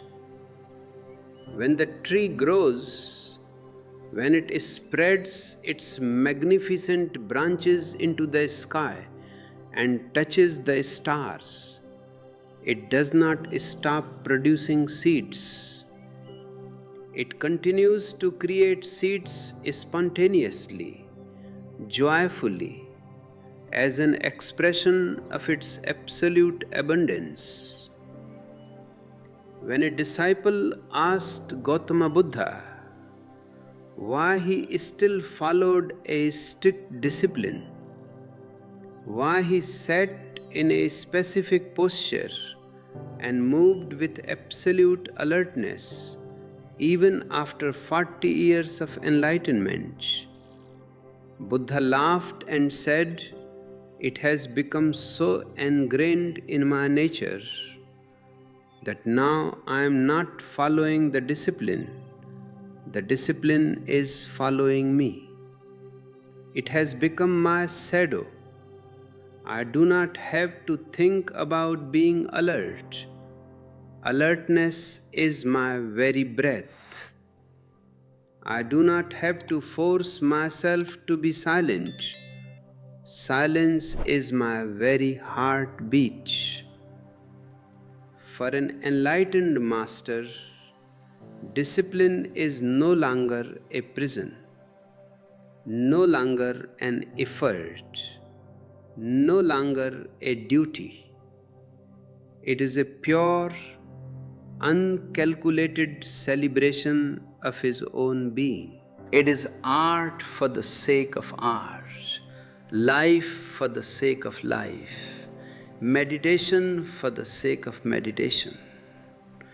This return to absolute simplicity, to absolute innocence, is the ultimate mark of spiritual maturity.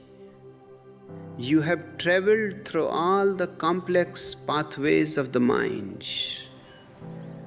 You have investigated all the sutras. You have confronted all the internal obstacles. And at the very end, you arrive back at the exact place where you started, but with a completely transformed consciousness. You become like a little child again. Jesus says somewhere, unless you become like little children, you will not enter the kingdom of God. He does not mean you should become childish or ignorant. He means you must achieve a state of twice born innocence, a state where your mind is clean, empty, and free from the dust of knowledge. Knowledge is the ultimate defensive weapon of the ego. The ego loves to accumulate information, scriptures, and technical concepts because it makes it feel safe, wise, and superior. A man who knows all the definitions of the chakras, all the translations of the sutras, and all the philosophies of the East is deeply asleep in a very sophisticated academic illusion. He has substituted the living experience of truth with dead words. He can talk about the root chakra for hours, but he has never felt the warm, raw vibration of prana moving at the base of his spine. He can debate the differences between samprajnata and asamprajnata samadhi, but his mind is continuously running after social status, money, and future securities. This academic knowledge is a heavy burden, a golden cage that keeps you trapped in your head. Yoga demands that you drop this burden of knowledge. It demands that you have the immense courage to say, I do not know. The moment you drop your knowledge, your mind becomes empty. And an empty mind is a boundaryless sky, ready to receive the absolute reality of the now. When you do not know anything, you are perfectly vulnerable, perfectly open, perfectly innocent. In that innocence, there is no longer any division between you and existence. You look at a tree and you don't name it. You don't categorize it as an oak or a pine. You simply absorb its greenness, its aliveness, its presence. You look at the sky and you don't analyze the clouds. You simply float with them.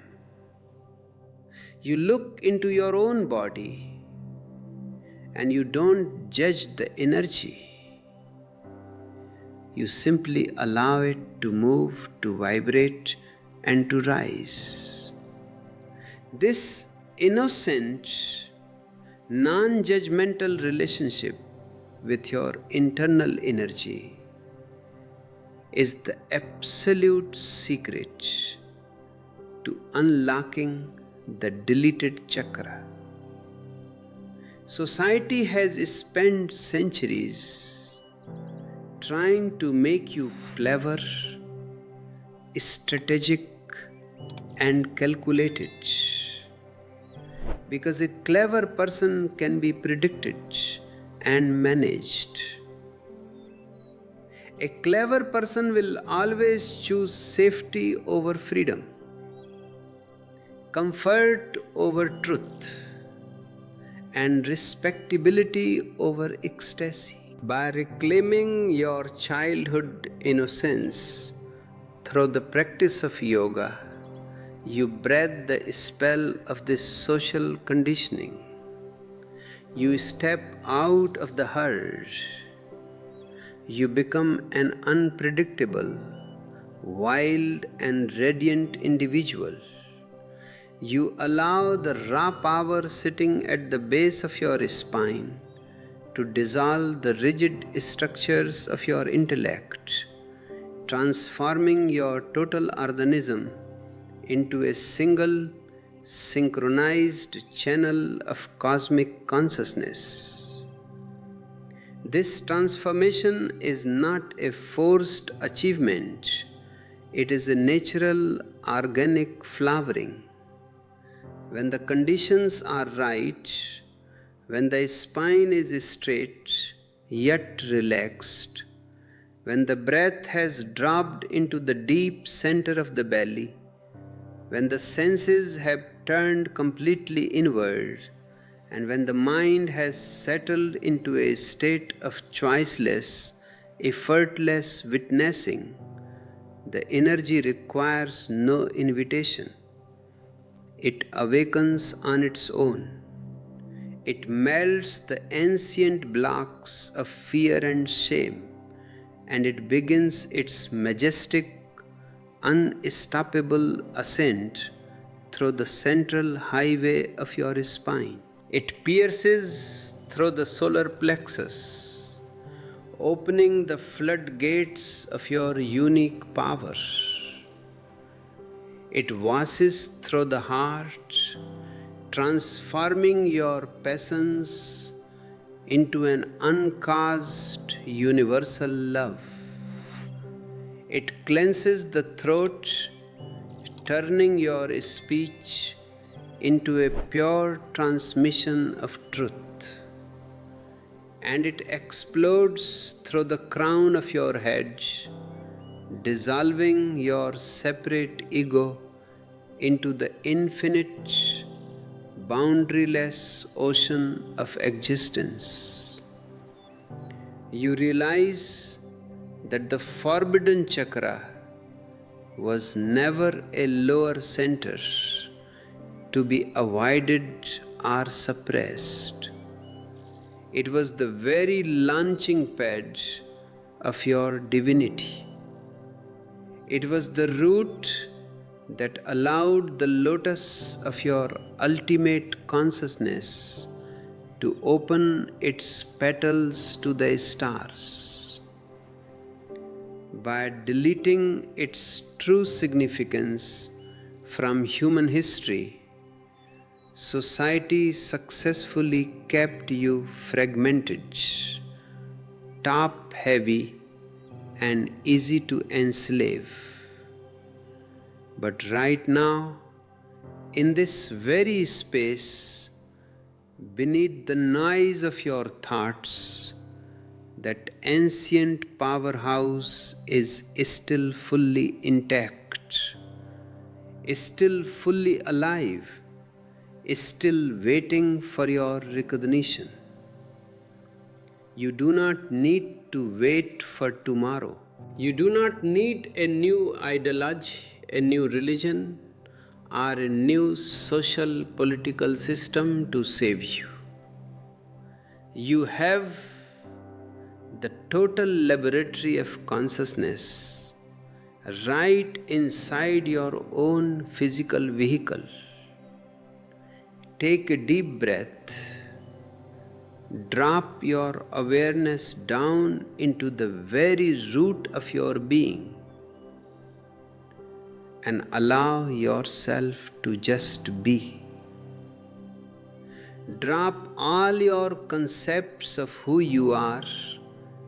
Drop your name, your biography, your social titles, your regrets about the past, and your hopes for the future. Stand completely naked in the absolute immediacy of this microsecond. Become the silent, immovable witness of whatever arises within your internal sky. Let the clouds of thoughts pass. Let the waves of emotions rise and fall. Let the physical sensations come and go. You are not the clouds, you are the sky. You are not the wave, you are the ocean. You are the eternal, unchangeable, unconditioned witness that has never been born and can never die. This is your true history. This is your forbidden power. This is your ultimate freedom. As we close this long, continuous discourse, as the river of this ancient transmission settles into the silence of your heart, remember that you carry this light with you into every moment of your daily existence. You are no longer a separate, isolated fragment fighting against the universe. You are the universe itself, experiencing itself through a human form. Walk upon this earth with absolute majesty, with absolute grace, and with absolute love, letting your very presence act as a revolutionary beacon of awakening for a world that is deeply asleep in its illusions. My love and my blessings are always with you on this magnificent, uncompromised journey toward the absolute now. To take the first definitive step into your true unconditioned powerhouse and completely dismantle the social conditioning that has kept your primary energy centers suppressed, you can access our exclusive ebook, The Hidden Energy Protocol. Reclaim your guard modes, available right now in the description below.